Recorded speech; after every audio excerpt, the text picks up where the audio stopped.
10వ వచనము చదువుకుందాం. కుమారి ఆలకించుము, ఆలోచించి చెవియొగ్గుము, నీ స్వజనమును నీ తండ్రి ఇంటిని మరువుము. చాలమ్మా. కుమారి ఆలకించుము, ఆలోచించి చెవియొగ్గుము, నీ స్వజనమును నీ తండ్రి ఇంటిని మరువుము. చిన్న మాట మనం ప్రార్థన చేసుకుందాం. ప్రేమ కలిగిన మా యేసయ్య, నీ మహా అనంత కృపలో, నీ అపారమైన ప్రేమ వాత్సల్యములలో మమ్మలను జ్ఞాపకం చేసుకొని మా ఆయుష్కాలమును పొడిగించి పెంచి మా జీవితాల్లో మరొక దినమును అనుగ్రహించినందుకు మీకు స్తోత్రములు నాయన. దినమును అనుగ్రహించుటే కాదు, ఈ దినమున నీ సన్నిధిని మాకు అనుగ్రహించావు. నీకు స్తోత్రములు తండ్రి. నీ కార్యములు ఆశ్చర్యకరములు, నీ ఆలోచనలు అతి గంభీరములు స్వామి. పరిశుద్ధులందరిలో అతి అల్పుడు, నీ సేవకులందరిలో తక్కువ తెలిసిన అల్పజ్ఞుడు. ఇప్పుడు నీ సమాజమునకు, నీ పరిశుద్ధులకు నీ వాక్యమును ప్రకటించడానికి పూనుకొని ఉంటూ ఉండగా, మీ దాసుని మీ రక్తము చేత కడిగి నీ పరిశుద్ధాత్మతో అభిషేకించి నీ సిలువ చాటును మరుగుపరచి ఉరుముదాగు చోట నుండి నీ పరలోక సింహాసన మధ్యము నుండి నాతో మాతో మీరే మాట్లాడమని ప్రార్థన చేస్తున్నాం.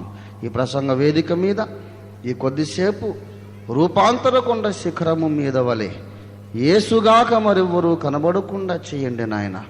మీ శకిన మేఘముని ఇక్కడికి దింపండి తండ్రి. నీకు వందనాలు.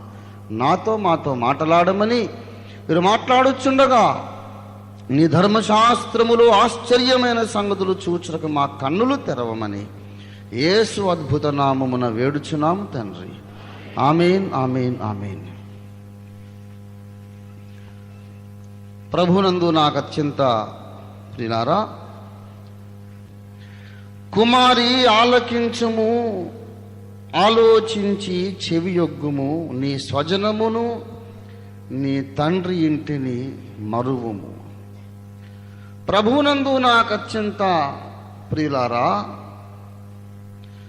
బైబిలు గ్రంథములోని లేఖనమును వేద పండితులు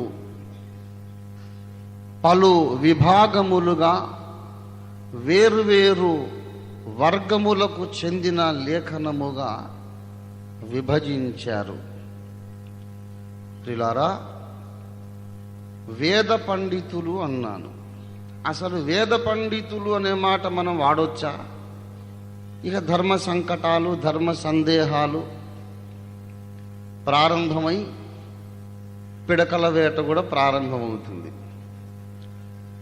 అయినా ఒక్కోసారి అప్పుడప్పుడు తలెత్తే ధర్మ సందేహాలకు సమాధానం ఇవ్వకుండా ముందుకు వెళ్ళడం మంచిది కాదు. వేదము అనే మాటకు అర్థం ఏంటంటే, వేదము అనే మాట విద్ అనే ధాతువు నుండి వచ్చింది. మళ్ళీ ఇంకొక పిడకల వేట. అసలు ధాతువు అంటే ఏంటి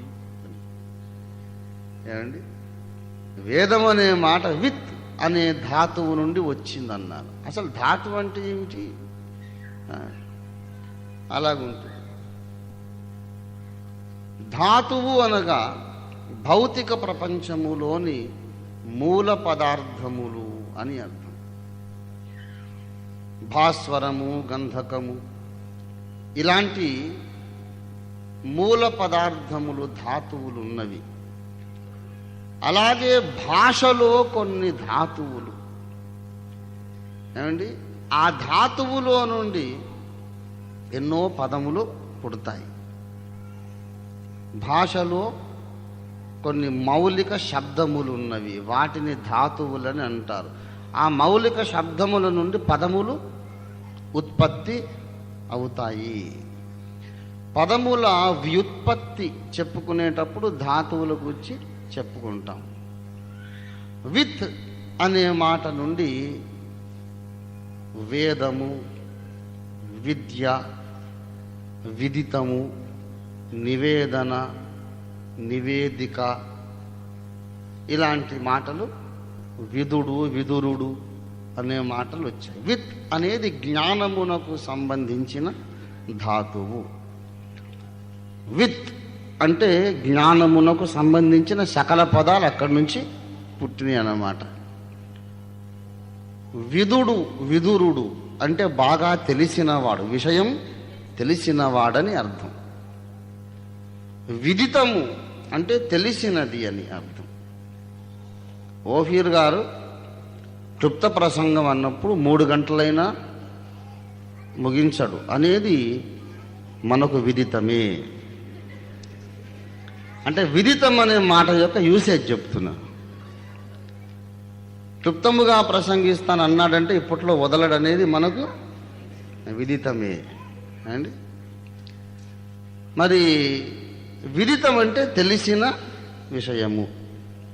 తెలియజేయడానికి ఏదైనా ఒక కాగితం మీద వ్యాసము లాంటిది ఒక విషయాన్ని తెలియజేయడానికి రాస్తే దాన్ని ఏమంటారంటే నివేదిక అంటారు. నివేదిక రాసి తెలియజేసే కార్యక్రమమును నివేదనము అని అంటారు అండి. నివేదించుకుంటున్నాను, నా బాధ, నా సమస్య మీకు నివేదించుకుంటున్నాను గనక ఇందులో వేదము అనే మాటకు అర్థం ఏంటంటే బయలుపరచబడిన జ్ఞానము అని అర్థం. The wisdom revealed by divine revolution and divine intervention. దేవుడు జోక్యం చేసుకొని, దేవుడు ప్రత్యక్షతనిచ్చి అకస్మాత్తుగా బయలుపరిచిన జ్ఞానము, ప్రత్యక్షత వలన కలిగిన జ్ఞానమని అర్థం. వేదము అంటే బయలుపరచబడినది. వేద విదుడు అంటాం, అంటే వేదములు తెలిసినవాడు. వైదికము అంటాం, అంటే వేద సంబంధమైనది. వైదిక కర్మకాండ, వైదిక మతము నవలంబించుడు అన్నాడు ఎవరు? దయానంద సరస్వతి గారు. వైదిక అంటే వేద సంబంధమై, వైదిక, వేద, వేద నివేదన, నివేదిక ఇవన్నీ ఒక మాట. విత్ అనే దాంట్లో నుంచి వచ్చింది. అయితే వేదము అనే మాటకు యోగ్యమైన గ్రంథము భూమి మీద ఒక్కటే ఉన్నది, అది బైబిల్ గ్రంథము. దేవునికి స్తోత్రం కలుగునుగా. హల్లెలూయా. మరి చతుర్వేదములు ఉన్నవి కదా మన భారతదేశంలో, వాటిని ముందే వేదాలు అన్నారు. మరి దీన్ని వేదమని దాన్ని వేదమని అంటే కన్ఫ్యూషన్ కదా. అన్నందుకు మేము ఏం చేసామంటే తికమకను దూరం చేయడానికి దీన్ని సత్యవేదము అన్నాం. దేవునికి స్తోత్రం కలుగునుగా. హల్లెలూయా. వేదములు అనబడినవి ఎన్నో ఉన్నవి కానీ సత్యవేద గ్రంథం ఒకటి ఉన్నది. వేద పండితులనగా బైబిల్ పండితులని అర్థం, సత్యవేద పండితులని అర్థం. దేవునికి స్తోత్రం కలుగునుగాక. ఈ సత్యవేద పండితులు లేఖనమును విభిన్న వర్గములుగా, వేరువేరు కోవలకు చెందిన లేఖనాలుగా విభజించారు. అందులో బైబిల్లో ఒక ప్రత్యేకమైన భాగం ఉంది, దాన్ని కావ్య గ్రంథములు అని అంటారు. కావ్య గ్రంథము, కావ్య గ్రంథములు 5. కావ్య గ్రంథాలు ఎన్ని? 5. అందులో మొట్టమొదటిది యోబు, రెండవది కీర్తనలు, మూడవది సామెతలు, ప్రసంగి, 5వది పరమగీతం. యోబు నుండి పరమగీతం వరకు కలిగిన 5 గ్రంథాలను కావ్య గ్రంథములు అని అంటాం. ఈ కావ్య గ్రంథములను మనము అర్థం చేసుకోవడం కష్టము. కావ్య గ్రంథాలను అర్థం చేసుకోవాలంటే బైబిలులోని అలంకార భాషతో మనకు పరిచయం ఉండాలి. అదృశ్య ప్రపంచమును గూర్చిన కనీస పరిజ్ఞానము మనకు ఉండాలి. దేవుని విశ్వ ప్రణాళికను గూర్చిన కనీస పరిజ్ఞానం మనకు ఉండాలి. దేవునితో, ఆయన ప్రణాళికలతో పరిచయం లేని వారికి కావ్య గ్రంథములు అర్థము కావు. ప్రియులారా, మన ప్రసంగ మూలవాక్యము కీర్తనల గ్రంథంలో ఉంది గనుక అది ఏ కోవకు చెందినది? కావ్య గ్రంథము, కావ్యము. దేవునికి స్తోత్రం కలుగునుగాక. నిన్నటి దినమున మనం 45వ కీర్తన మనం ధ్యానము చేయడం ప్రారంభించాం. నిన్న నేను విన్నవించాను ఏమని? 45వ కీర్తన రాజాధిరాజైనటువంటి దేవతనయుణ్ణి గూర్చిన, దేవకుమారుణ్ణి గూర్చిన కీర్తన. నేను రాజును గూర్చి రచించిన దానిని పలికెదను అన్నారు కోరహు కుమారులు. ప్రియులారా, ఆ రాజును గూర్చిన వివరములో 3 విషయాలున్నవి. ఒకటి ఆయన వ్యక్తిత్వము, రెండవది ఆయన వివాహము, మూడవది ఆయన భవితవ్యము అని 3 విషయాలు చెప్పాను. ఆయన వ్యక్తిత్వం ఎటువంటిది? ఆయన వ్యక్తిత్వము ఎటువంటిది? ఆయన నీతిని ప్రేమించాడు, న్యాయమును ప్రేమించాడు, భక్తిహీనతను, దుర్నీతిని ద్వేషించాడు. తరువాత సాత్వికుడు, త్యాగధనుడు. త్యాగధనుడు అంటే త్యాగ బుద్ధి ధనముగా కలిగినవాడు. త్యాగము చేయుట అనే మనస్తత్వము ఒక గొప్ప ఐశ్వర్యం. డబ్బులు మూటగట్టుకోవడం ఐశ్వర్యం అనుకుంటున్నాం మనం. ఉన్నదాన్ని త్యాగము చేయగలిగే మనస్సు ఒక గొప్ప ధనము అని పెద్దలు చెబుతున్నారు. ప్రియులారా, త్యాగధనుడు ఆయన. గనుక దేవుడు ఆయనను హెచ్చించి ఆశీర్వదించి అభిషేకించాడు. దేవుని బిడ్డలారా, ప్రస్తుత మూలవాక్యము ఒక అమ్మాయిని గూర్చి ప్రస్తావిస్తోంది. ఒక కన్యక, ఒక వధువు, ఒక స్త్రీమూర్తి ఇక్కడ ప్రస్తావించబడి ఉన్నది. రాజును గూర్చి రచించిన దానిని పలికెదను అని చెబుతూ కుమారి అని పిలిచాడు కవి, ప్రవక్త. కుమారి, డాటర్, కుమారి అనే పిలుపు. ఆమెకు హితబోధ చేస్తున్నాడు. ఆ హితబోధ ఏమిటి, దానికి అర్థం ఏంటని తర్వాత మనం చూద్దాం. ఈ ప్రసంగ క్రమంలో ముందు చూద్దాం. కానీ దానికంటే ముందు కొన్ని విషయాలు చెప్పుకోవాలి. నేపథ్యము, బ్యాక్గ్రౌండ్ ఏమిటంటే, ఈ రాజుగారికి చెలికాండ్రున్నారు. ఈ విషయాలు చెప్పుకోకపోతే ఈ అంశానికి అన్యాయం జరుగుతుంది. నేను రాజును గూర్చి రచించిన దాన్ని పలికెదనన్నాడు. ఆ రాజు ఎవరు అంటే దేవుని అద్వితీయ కుమారుడు అని మనం చెప్పుకున్నాం. ఆయనకు చెలికాండ్రున్నారు. నీ చెలికాండ్ర కంటే నిన్ను హెచ్చు అగునట్లుగా దేవుడు ఆశీర్వదించాడని చెబుతున్నాడు. చెలికాండ్ర కంటే ఏం కావాలట? హెచ్చు కావాలి. అంటే అర్థం ఏంటి? కొంతకాలం చెలికాండ్రతో సమానుడుగా ఉన్నాడు. మీకు అర్థమైంది అనుకుంటున్నాను. చెలికాండ్ర కంటే ఉన్నత స్థితికి నిన్ను హెచ్చించాలని దేవుడు ఆశిస్తున్నాడు. అంటే అర్థం ఏంటి? ఇప్పుడు చెలికాండ్ర కంటే ఎక్కువ స్థాయిలో లేడు, చెలికాండ్రతో సమాన స్థాయిలో ఉన్నాడు. దేవుని బిడ్డలారా, ఒక విషయాన్ని మీరు ప్రత్యేకంగా గమనించాలి. దేవుని కుమారుడు తగ్గించుకొనుట నరావతార సమయములో ప్రారంభము కాలేదు. దేవుని కుమారుడు తన మహిమను త్యాగము చేయుట నరావతార సమయములోనే మొదటిసారి జరగలేదు. మనకి ఇంతవరకే తెలుసు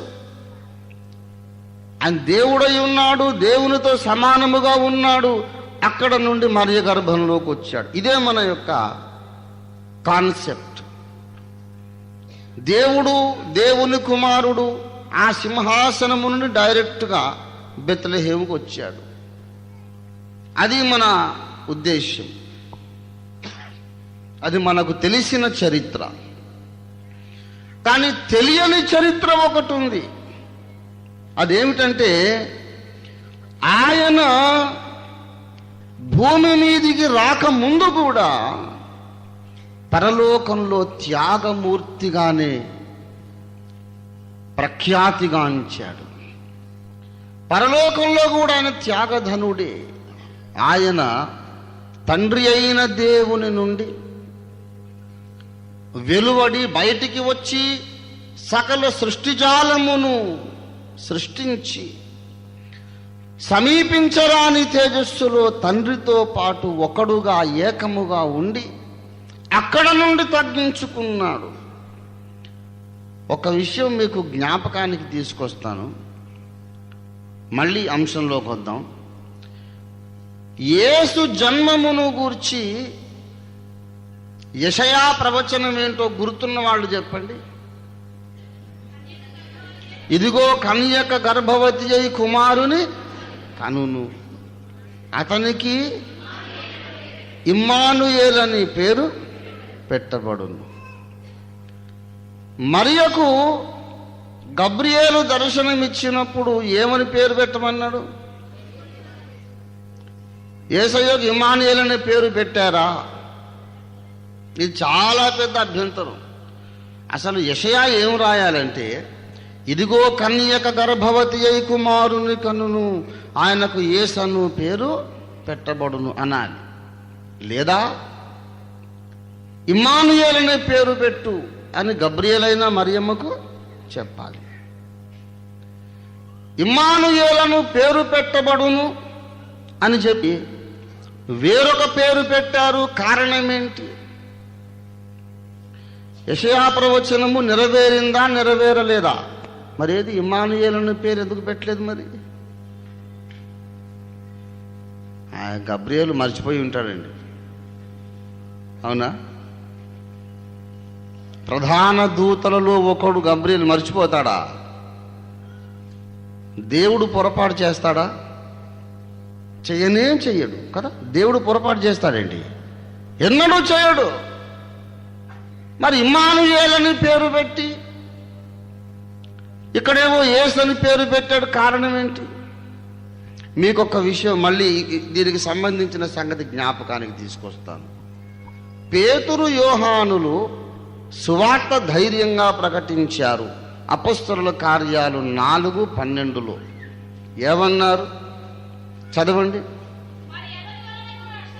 మరి ఎవని వలనను రక్షణ కలుగ, ఈ నామముననే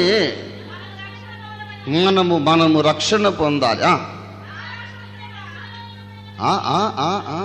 ఆకాశము క్రింద ఎవరిలో? మనుష్యులలో. ఎప్పుడైనా ఆ మాట క్యాచ్ చేశారా? ఆకాశము క్రింద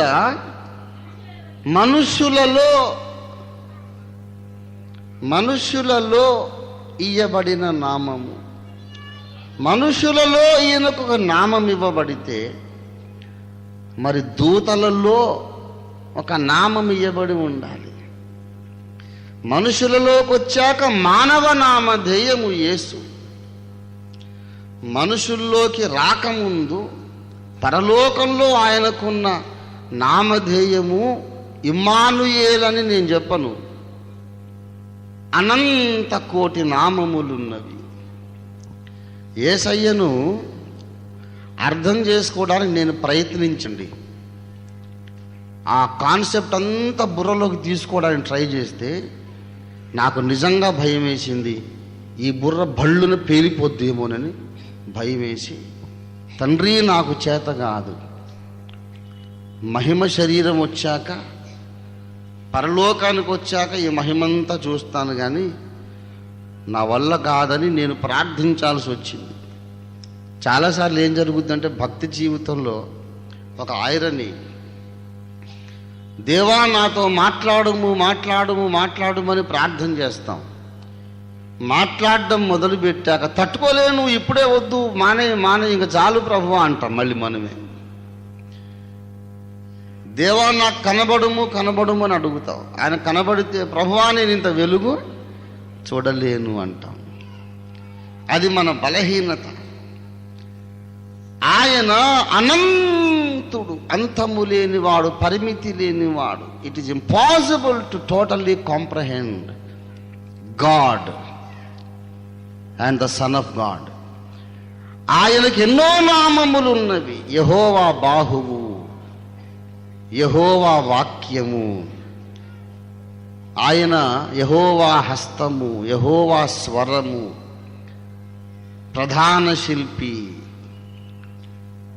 దేవుని గొర్రెల కాపరి, ఎన్నో ఉన్నాయి. ఆయన ఎన్నెన్నో పేర్లు కలిగిన వాడు.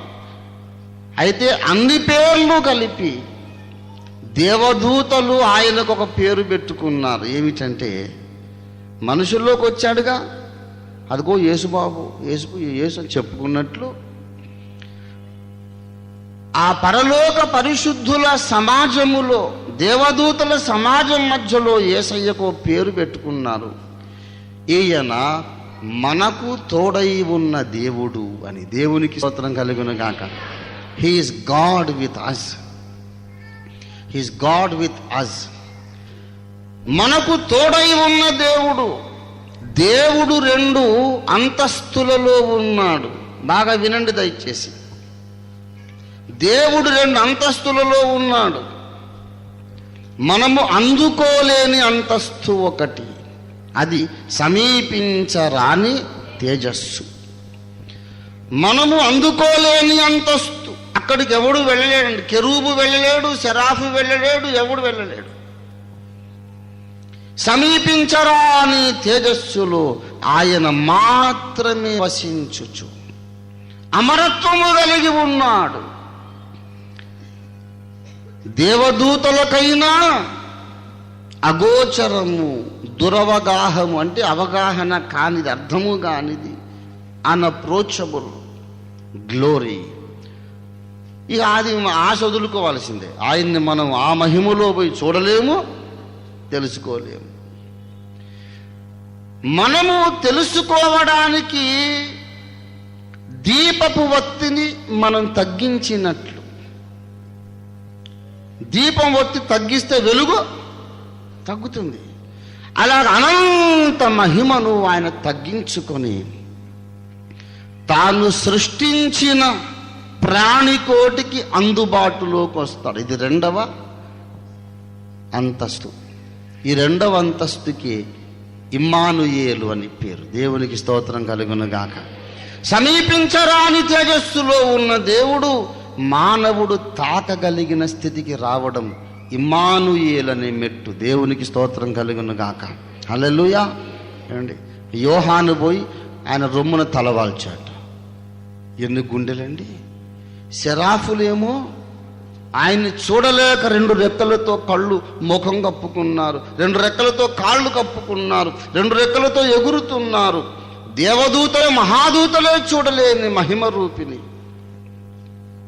యోహాను వెళ్ళి రొమ్మున తలవాల్చి పడుకున్నాడు.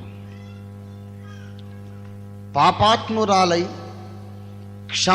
క్షమాపణ పొందిన ఒక స్త్రీ ఆయన పాదాలు ముద్దుట్టుకుంది. ఇమ్మానుయేలు మనకు తోడై ఉండడానికి దిగి వచ్చిన మెట్టది. దేవునికి స్తోత్రం కలుగును గాక. అనంత మహిమా స్థితిలో నుండి మానవుడు భరించగలిగిన మెట్టుకు తగ్గించుకొని ప్రత్యక్షం కావడం ఇమ్మానుయేలు. దేవునికి స్తోత్రం కలుగును గాక.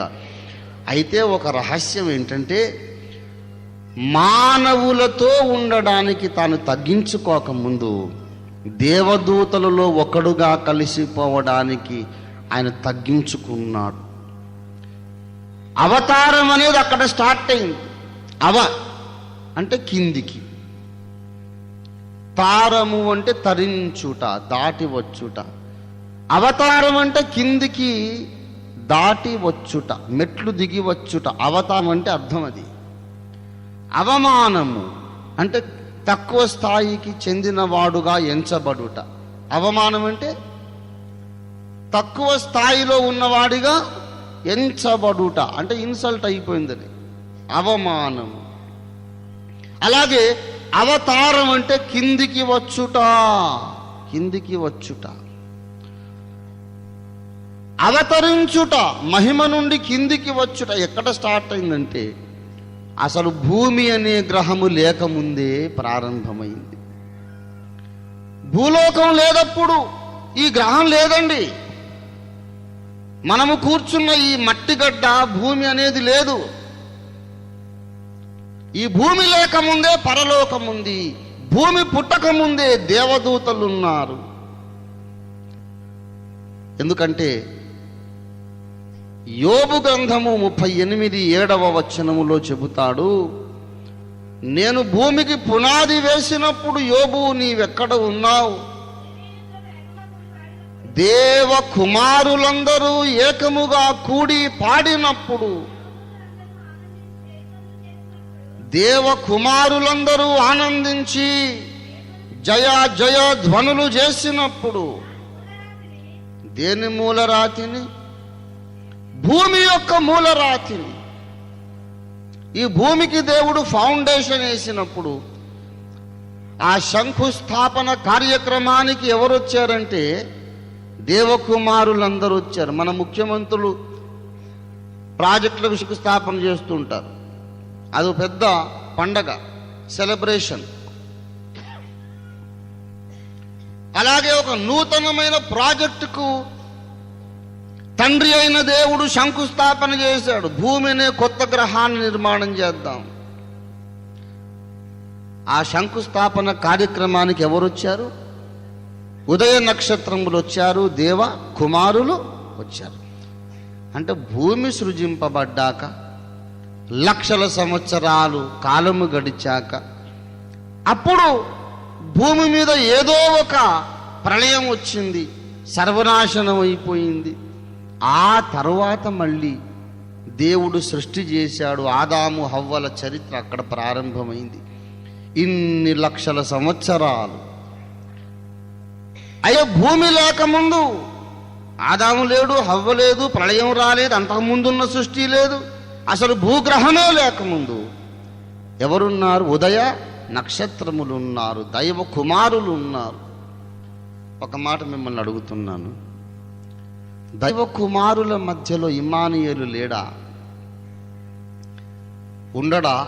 ఉండకుండా ఆయన ఉండగలడా? తాను సృజించిన వాళ్ళ మధ్యలో తానొకడుగా కలిసిపోవడానికి ఇష్టపడే ప్రేమమూర్తి, ప్రేమామయుడు ఆయన. అవతారమునకు కారణం ప్రేమ, కిందికి దిగి రావడానికి కారణం ప్రేమ, తన మహిమను తగ్గించుకోవడానికి కారణం ప్రేమ. ప్రేమ అనేది సహవాసాన్ని కోరుతుంది, ప్రేమ అనేది స్నేహాన్ని కోరుతుంది, ప్రేమ అనేది కలిసిమెలిసి ఉండాలని కోరుతుంది. అని ఎలా సాధ్యం? ఆయన అనంత మహిమా స్వరూపుడు. కుమ్మరివానికి కుండ ఎప్పుడైనా సమానం కాగలదా? సృజించిన వాడికి సృష్టింపబడిన వాళ్ళు సమానం కాగలరా? దేవదూతలైనా కెరూబులు శరాఫులైనా మన ముందు బలవంతులేమో, సృష్టికర్త ముందు వాళ్ళు ఏం గొప్పోళ్ళు కాదు. సృష్టింపబడిన వాళ్ళముగా మట్టి ముద్దలం. మనకు దేవునికి ఎంత వ్యత్యాసం ఉందో ఒక కెరూబుకు దేవునికి అంతే వ్యత్యాసం ఉంది. మనమైనా ఆయన సృష్టి, వాళ్ళైనా ఆయన సృష్టి. ఒక కెరూబుకు మహాదూతకు దేవునికి ఎంత వ్యత్యాసం ఉందో మనిషికి దేవునికి కూడా అంతే వ్యత్యాసం ఉంది. దేవుని బిడ్డలారా, ఈనాడు దేవుడు మనకు కనబడడం లేదే, మాట్లాడడం లేదే అనే బాధ మనకున్నట్లు ఒకనాడు దేవదూతలకు కూడా సమస్య ఉంది. దేవుడు సృజించాడు, మనం పుట్టాం. తండ్రి నీవెక్కడ? ఇదిగో ఇక్కడ నాయనలారా, నేను ఇక్కడ ఉన్నాను. గొప్ప వెలుగు మండలం ఉంది. ఆ వెలుగు మండలంలో నుంచి ఒక స్వరం వినబడింది, నా కుమారులారా, మిమ్మల్ని సృజించిన తండ్రిని, నేను ఇందులో ఉన్న వెలుగులో. అట్లాగా తండ్రి వచ్చేస్తున్నా అని గబగబా వెళ్ళారు. ఆ గొప్ప వెలుగు చుట్టూ అనంత దైవశక్తి కరెంటు షాక్ కొట్టినట్టు కొట్టి జాడించి విసురు కొట్టింది వెలుగు. ఒక దూత పోయాడు, షాక్ కొట్టి మళ్ళీ వచ్చాడు. ఇంకో దూత పోయాడు, షాక్ కొట్టి మళ్ళీ వచ్చాడు. కెరూబు గారు, మీరు కొంచెం పవర్ఫుల్ కదా, మీరు వెళ్ళి ట్రై చేయండి. ఈ కెరూబు వెళ్ళాడు, షాక్ కొట్టి మళ్ళీ వచ్చాడు.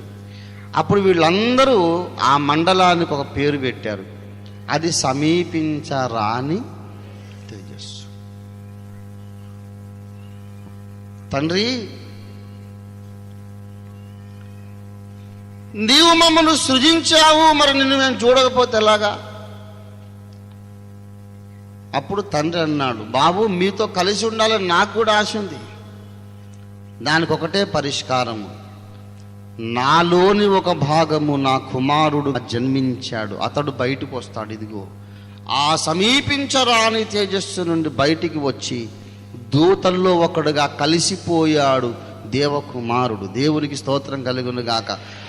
అప్పుడు ఈ దేవదూతలందరూ ఆయనకు పేరు పెట్టుకున్నారండి.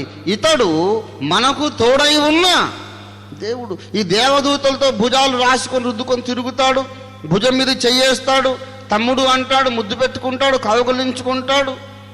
ఉన్నట్టుండి మళ్ళీ సమీపించరాని తేజస్సు లోపలికి వెళ్తాడు, మళ్ళీ వస్తాడు. వీళ్ళు అడుగుతా, అన్నయ్య ఏంటి నువ్వు వెళ్ళిపోయి వస్తున్నావు లోపలికి, నీకు షాక్ కొట్టలేదా? నాకు కొట్టదు నాయన.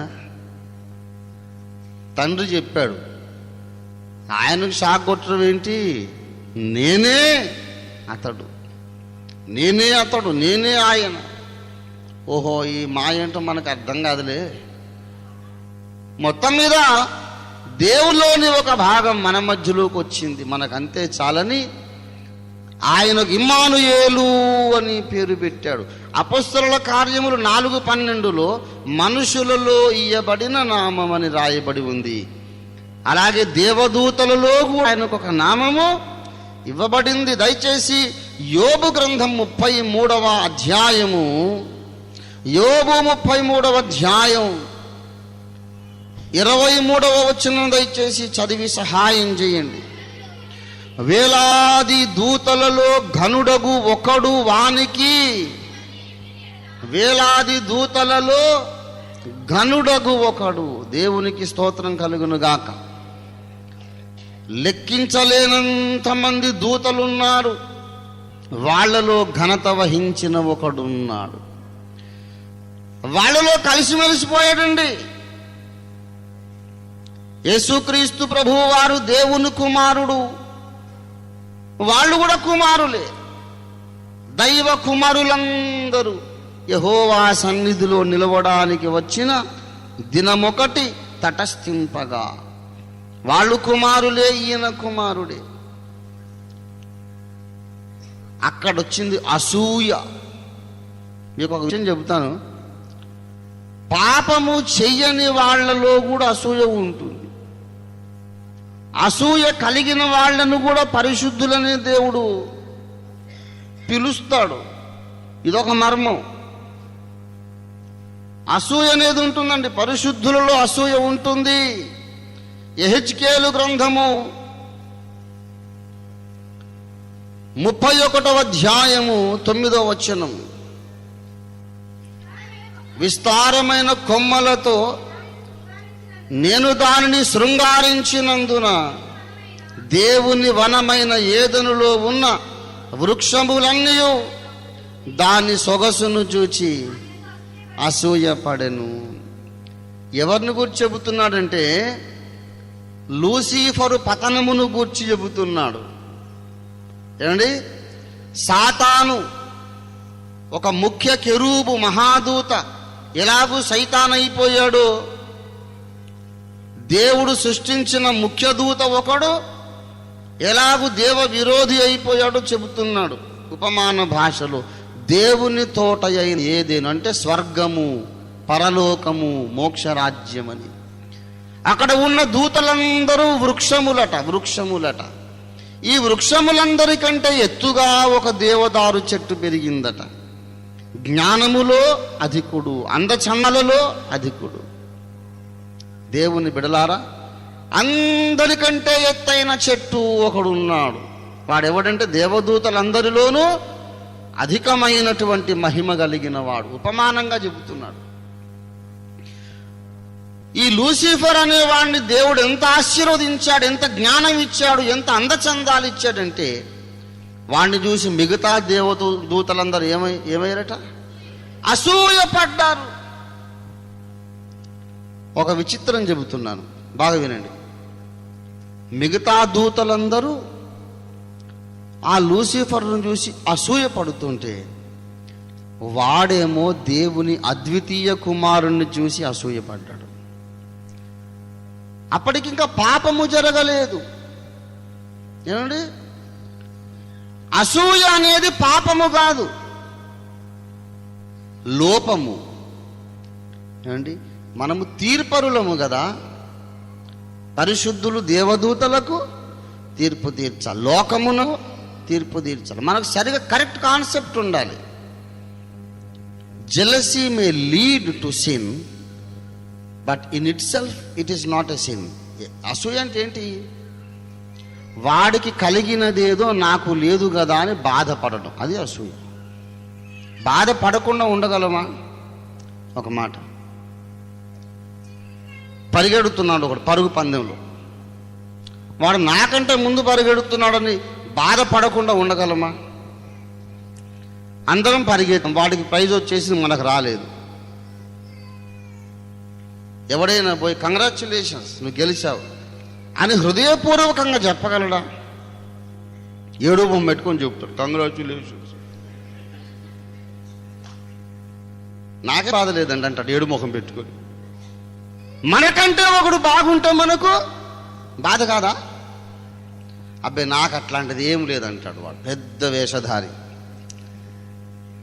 ఒక్క విషయం చెబుతున్నాను, స్పిరిట్ ఆఫ్ కాంపిటీషన్, పోటీతత్వము. అతడి కంటే బాగుండాలి, అతడి కంటే బాగుండాలి, ఎక్కువ మార్కులు రావాలి, వాళ్ళకంటే అందంగా ఉండాలి, వాళ్ళకంటే బాగుండాలి అనే ఆశ ఉంది కనుకనే మానవ జాతి డెవలప్ అవుతా ఉంది. లేకపోతే అభివృద్ధి అనేది ఉండదు.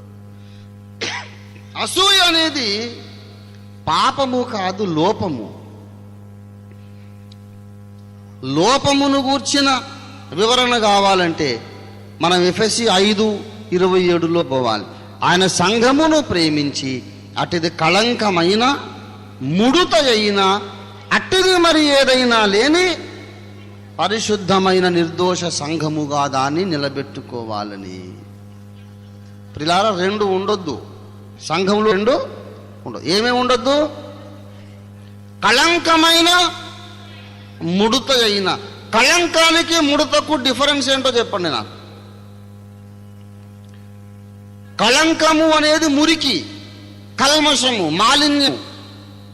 డిటర్జెంట్ సోప్ పెట్టి ఉతికితే కళంకం పోతుంది. కళంకం అంతా పోయినా కూడా ఉంటుంది ఏంటి? ముడత. మళ్ళా రిన్ సోప్ పెట్టి మళ్ళీ ఏరియల్లో మళ్ళీ సర్ఫ్ ఎక్సెల్లో నానబెట్టి ఎంత పులివినా ఆ ముడత పోదు. పులిన కొద్దీ ఇంకెక్కువ అవుతూ ఉంటుంది ముడత. ఎన్నిసార్లు పిండేస్తే బట్ట అంత ముడతలు ఉంటుంది. ముడత అనేది మురికి కాదు, ఎక్కడి నుంచో వచ్చి అంటుకోదు. బట్టలోని దారాలే ముడుచుకుపోతాయి. It's a part and parcel of the cloth itself. ఆ బట్టలోనే ఒక భాగము ముడుత. అది మురికి కాదు, కానీ చూడ్డానికి అందంగా ఉండదు కదా. ముడతలు ఉన్న బట్టలు ఎవరైనా వేసుకోవడానికి ఇష్టపడతారా? ఏమండి, ఈ రోజుల్లో ఇస్త్రీ షాపులు వచ్చేసాయి, electric iron boxes, dry cleaners వచ్చేసారు.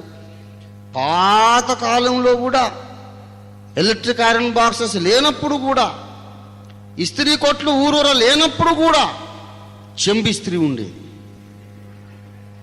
మీకు జ్ఞాపకం తెలుసా? మీకు కొన్ని నిప్పులన్నీ ఇత్తడి చెంబులో వేసి ఆ చెంబేసి రుద్దేవాడు.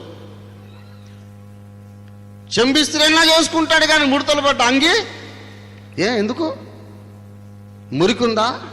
మురికి ఏదో కానీ చూడ్డానికి వికారంగా ఉంది. ముడత అనేది కల్మషము కాదు, కానీ అందమును పాడు చేస్తుంది, సౌందర్యమును పాడు చేస్తుంది. దీన్ని ముడతలను ఏమంటారంటే లోపములు. ఆ లోపములున్నవి. దేవదూతలలో పాపము లేదు, కానీ ఏముందండి? లోపములున్నవి. యోబు గ్రంథము 4:18. ఆయన తన సేవకులను నమ్మడం లేదు. ఏమి కనుగొనుచున్నాడు? దూతల యందు ఏమున్నవి? లోపములున్నవి. దూతల యందు లోపాలున్నవి. లోపము లేనివాడు ఆ సృష్టికర్త ఒకడు మాత్రమే. దేవదూతలు ఎంత పర్ఫెక్ట్ బీయింగ్స్ కాదండి. వాళ్ళలో కూడా లోపాలు ఉన్నాయి కనుకనే కొందరు దయ్యాలు అయ్యారు. లేకపోతే ఎందుకు అవుతారు? కుదురుగా ఒళ్ళు దగ్గర పెట్టుకొని ఉంటారు. లోపాలు ఉన్నాయి కనుకనే. మరి ఆ లోపములలో ఒకటి అసూయ. మిగతా దేవదూతలందరూ ఈ లూసిఫర్ గారిని చూసి ఏం చేశారు? అసూయ పడ్డారు. బైబిల్ చెప్పిందా లేదా ఆ మాట? అంటే అసూయ పడే తత్వము దేవదూతల్లో ఉంది. వాళ్ళందరూ వాడిని చూసి అసూయ పడితే వాడేమో జనితైక కుమారుణ్ణి చూసి అసూయ పడుతున్నాడు. తండ్రి అయిన దేవుడు అన్నాడు, నా జనితైక కుమారుణ్ణి మీ మధ్యలోకి పంపించాను, ఆయనను మీరు ఆరాధించండి అన్నాడు. ఎందుకు ఆరాధిస్తాం? ఆయనెంతో నేనెంతో అంతే. నేనెంతో ఆయన అంతే, ఇద్దరూ సమానం. అట్లా కాదురా, ఎట్లా సమానం అవుతారు? అతడు నా కుమారుడు అంటాడు. కుమారుడు అయితే నేను కుమారుని కాదేంటి? మరి నేనేంటి? నేను కుమారుణ్ణి. బాబు నువ్వు కుమారుడివి, ఆయన కుమారుడేరా. నీవేమో సృజింపబడిన కుమారుడివి, ఆయనేమో నేను కనిన నా కుమారుడు. ఏదో ఒకటి కన్నావో, ఏదో ఒకటి కన్నావో సృజించావో, అది మనకి ఇమ్మెటీరియల్, అది సంబంధం లేదు. కొడుకునా కాదా? లేకపోతే అల్లున్నేంటి? కొడుకునే కదా. కొడుకు అంటే కొడుక్కి కూడా డిఫరెన్స్ లేదురా. అతనిలో నా జీన్స్ ఉన్నాయి, నీలో లేవు. మేము ఒప్పుకోమంతే. తండ్రి నిన్ను ఆరాధిస్తాను కానీ ఇతన్ని మాత్రం ఆరాధించాను. తప్పు నాయన. ఎందుకు తప్పు అంటాడు వాడు. ఆరాధించు నా కుమారుడు. ఎందుకు ఆరాధించాను? ఎందుకు ఆరాధించవురా నువ్వు అంటే, నన్ను చూడు ఎంత అందగాడిని, జ్ఞానిని, మేధావిని అన్నీ. తండ్రి అంటాడు, బాబు అందగాడివే కానీ నీ అందము ఆయన ఇచ్చిందే. జ్ఞానివే, నీ జ్ఞానం ఆయన ఇచ్చిందే. అతడే నీకు జ్ఞానమునిచ్చాడు. అతడే తండ్రి. నువ్వేదో పక్షపాతం అవలంబించి అతన్ని హెచ్చిస్తున్నావు కానీ అతడు నాకు జ్ఞానం ఇవ్వడం ఏంటి? మాలో ఒకడు. ఏరా అన్నయ్య అని భుజాల మీద చేసుకొని తిరుగుతున్నాం. మేమందరం ఒకటే, మేమంతా సమానం అంటాడు వాడు. అసూయ. అసూయ తండ్రి అయిన దేవునికి తీరని కోరిక అది. హెబ్రీ పత్రిక 1:6 చూడండి. దేవదూతలందరూ నా కుమారునికి నమస్కారం చెయ్యాలని ఆశపడ్డాడు. మరియు ఆ భూలోకమునకు ఆది సంభూతుని మరలా రప్పించినప్పుడు అప్పుడు ఏం చేయాలంటే, దేవుని దూతలందరూ అంటే అర్థం ఏంటి? ఇన్నాళ్ళు జరగలేదన్నమాట. దేవుని కుమారులందరూ నా కుమారునికి నమస్కారం చెయ్యాలి. అందరూ నమస్కారం చెయ్యాలి. తండ్రి అయిన దేవుని కోరిక. యుగ యుగములు ఎదురు చూశాడు, దేవుని కోరిక నెరవేరట్లేదు. చాలామంది దూతలు అన్నారన్నమాట, తండ్రిని ఆరాధిస్తాము కానీ కుమారుని మేము ఆరాధించం. కానీ తండ్రిని కుమారుని ఎరుగుటయే నిత్య జీవము. తండ్రిని కుమారుని ఎరుగుటయే నిత్య జీవము. ఇద్దరు అవసరమే మనకు అనే సంగతి వాడు ఒప్పుకోవట్లేదు. ప్రియులారా, ఆ స్థితిలో కొంతకాలం ఆయన ఉన్నాడు. అందరిలో ఒకడులాగా చాలా సింపుల్గా ఉంటాడండి యేసయ్య. చిన్నపిల్లలు కనపడితే ఎత్తుకున్నాడు, ముద్దు పెట్టుకున్నాడు. స్త్రీలు ఉన్నారు, పురుషులు ఉన్నారు, ముసలోళ్ళు ఉన్నారు, యవనస్తులు ఉన్నారు, చెడిపోయిన వాళ్ళు ఉన్నారు, పడిపోయిన వాళ్ళు ఉన్నారు, పాపులు ఉన్నారు. ఆయన తత్వం అది. జక్కయ్య ఇంట్లోకి వెళ్ళాడు, అందరూ సణుక్కున్నారు. ఈయన పాపి అయిన మనుషుని ఇంట్లోకి వెళ్ళాడు, చాలా సణుక్కున్నారు. ఆయనకు అదేమి లేవు, భేషజాలు ఏమి లేవండి. పిల్లలు, స్త్రీలు, కుష్ఠోళ్ళు, సమాజం వెలివేసిన వాళ్ళు, పాపములో పట్టబడ్డవారు. అమ్మా, తమ్ముడు, అందరితో తలలో నాలుకలాగా కలిసి ఉండుట యేసునాథుని ఆత్మీయ సౌందర్యము. అందుకే ఆయన నరుడి కంటే సుందరుడై ఉన్నాడు. దేవునికి స్తోత్రం కలుగునుగా. హల్లెలూయా. ఈ రోజుల్లో కొంచెం 4 ప్రసంగాలు చేయగానే లెవెల్ మెయింటైన్ చేస్తాడు. అసలు వాటి నిద్రలో మెడబట్టేసినోట్లాగా మామూలుగా చూడ్డం, పిలిస్తే ఇలాగ మొత్తం చూస్తాడు మెడపట్టేసినట్టు. ఏంటి, ఒక చాలా లెవెల్ అన్నమాట. డిస్టెన్స్ మెయింటైన్ చేస్తాడు. ఏంటి, నేను సామాన్యుని అనుకున్నావేంటి, reverend doctor so and so ఏంటి? ఎందుకు డిస్టెన్స్ మెయింటైన్ చేస్తాడంటే వాడి లోపల ఉన్నటువంటి డొల్లతనమును వాడు తెలుసుకుంటాడేమోనని. that they will discover the emptiness inside, the shallowness. నిండు కుండ లాంటి వాడు ఎప్పుడు కూడా డిస్టెన్స్ మెయింటైన్ చేయాల్సిన అవసరం లేదు. ప్రజల్లో ఒకళ్ళ కలిసిపోతాడు. యేసయ్య కంటే నిండుకుండ ఎవడున్నాడు? దేవునికి స్తోత్రం కలుగును గాక. అందరితో కలిసిమెలిసి ఉన్నాడు. దేవునికి స్తోత్రం కలుగును గాక. హల్లెలూయా. యేసునాథుడు నిన్న నేడు నిరంతరము ఏకరీతిగా ఉన్నాడు. ఈ భూమి మీద ఎలాగూ కలుపుగోరు మనిషో దేవదూతల్లో కూడా అలాంటి వాడే. దేవునికి స్తోత్రం కలుగును గాక. మహాదూతలు శరాఫులు ఉంటే వాళ్ళ దగ్గరికి వెళ్ళి మామూలుగా మాట్లాడతాడు. ఆ తేజో ప్రపంచములో అతి చిన్న ప్రాణి ఎవడో ఉంటాడు, వాడి దగ్గరికి వెళ్తాడు. బాగానే ఏం బాబు, బాబోయ్ పెద్దన్నయ్య గారు ఏంటని ఇలాగ వచ్చారు, ఎందుకురా భయపడతావు, ఏంటి బాగున్నావా, ఏమైనా ప్రాబ్లమా చెప్పు. అతి చిన్నవాడితో ఎలా మాట్లాడతాడు, అంతే సులభముగా, అంతే సరళముగా, సమీపించరాని తేజస్సులోని దేవునితో కూడా మాట్లాడతాడు. దేవునికి స్తోత్రం కలుగునుగా. Hallelujah. That is the greatness and magnanimity of the son of God. చిన్నోళ్ళతో కలిసి ఉండడం అనేది ఆయన యొక్క తక్కువతనము కాదు. It is not the means of the son of God, it is the magnanimity of the son of God. ఆయన యొక్క వ్యక్తిత్వములోని మహత్యము. ఎవరితోనైనా సమానంగా ప్రేమ చూపగలడు. అందరితో తలలో నాలుకలాగా పాలు నీళ్లు కలిసిపోయినట్టు కలిసిమెలిసి ఉంటాడు. వేలాది దూతలలో ఘనుడగు అతడు. దేవునికి స్తోత్రం కలుగునుగా. వీళ్ళందరూ ఎందుకు ఇంతగా ఆయన్ని తృణీకరిస్తున్నారు? దేవదూతలు నమస్కారం పెట్టమంటే పెట్టరా, ఎందుకు? అప్పుడు తండ్రి అయిన దేవుడు అనుకున్నాట, నీ చెలికాండ్ర మధ్యలో నీవు వాళ్లతో ఒకటిగా, వాళ్ళలో ఒకటిగా కలిసిపోయావు నా కుమారుడా. కానీ ఇది న్యాయము కాదు. కలిసిమెలిసి ఉంటున్నంతసేపు వాళ్ళు నీ గొప్పతనాన్ని అర్థం చేసుకోవట్లేదు. కాబట్టి నీ చెలికాండ్ర కంటే నిన్ను ఉన్నత స్థానమునకు నేను హెచ్చిస్తాను అని తండ్రి అయిన దేవుడు అన్నాడట. దేవునికి స్తోత్రం కలుగునుగాక.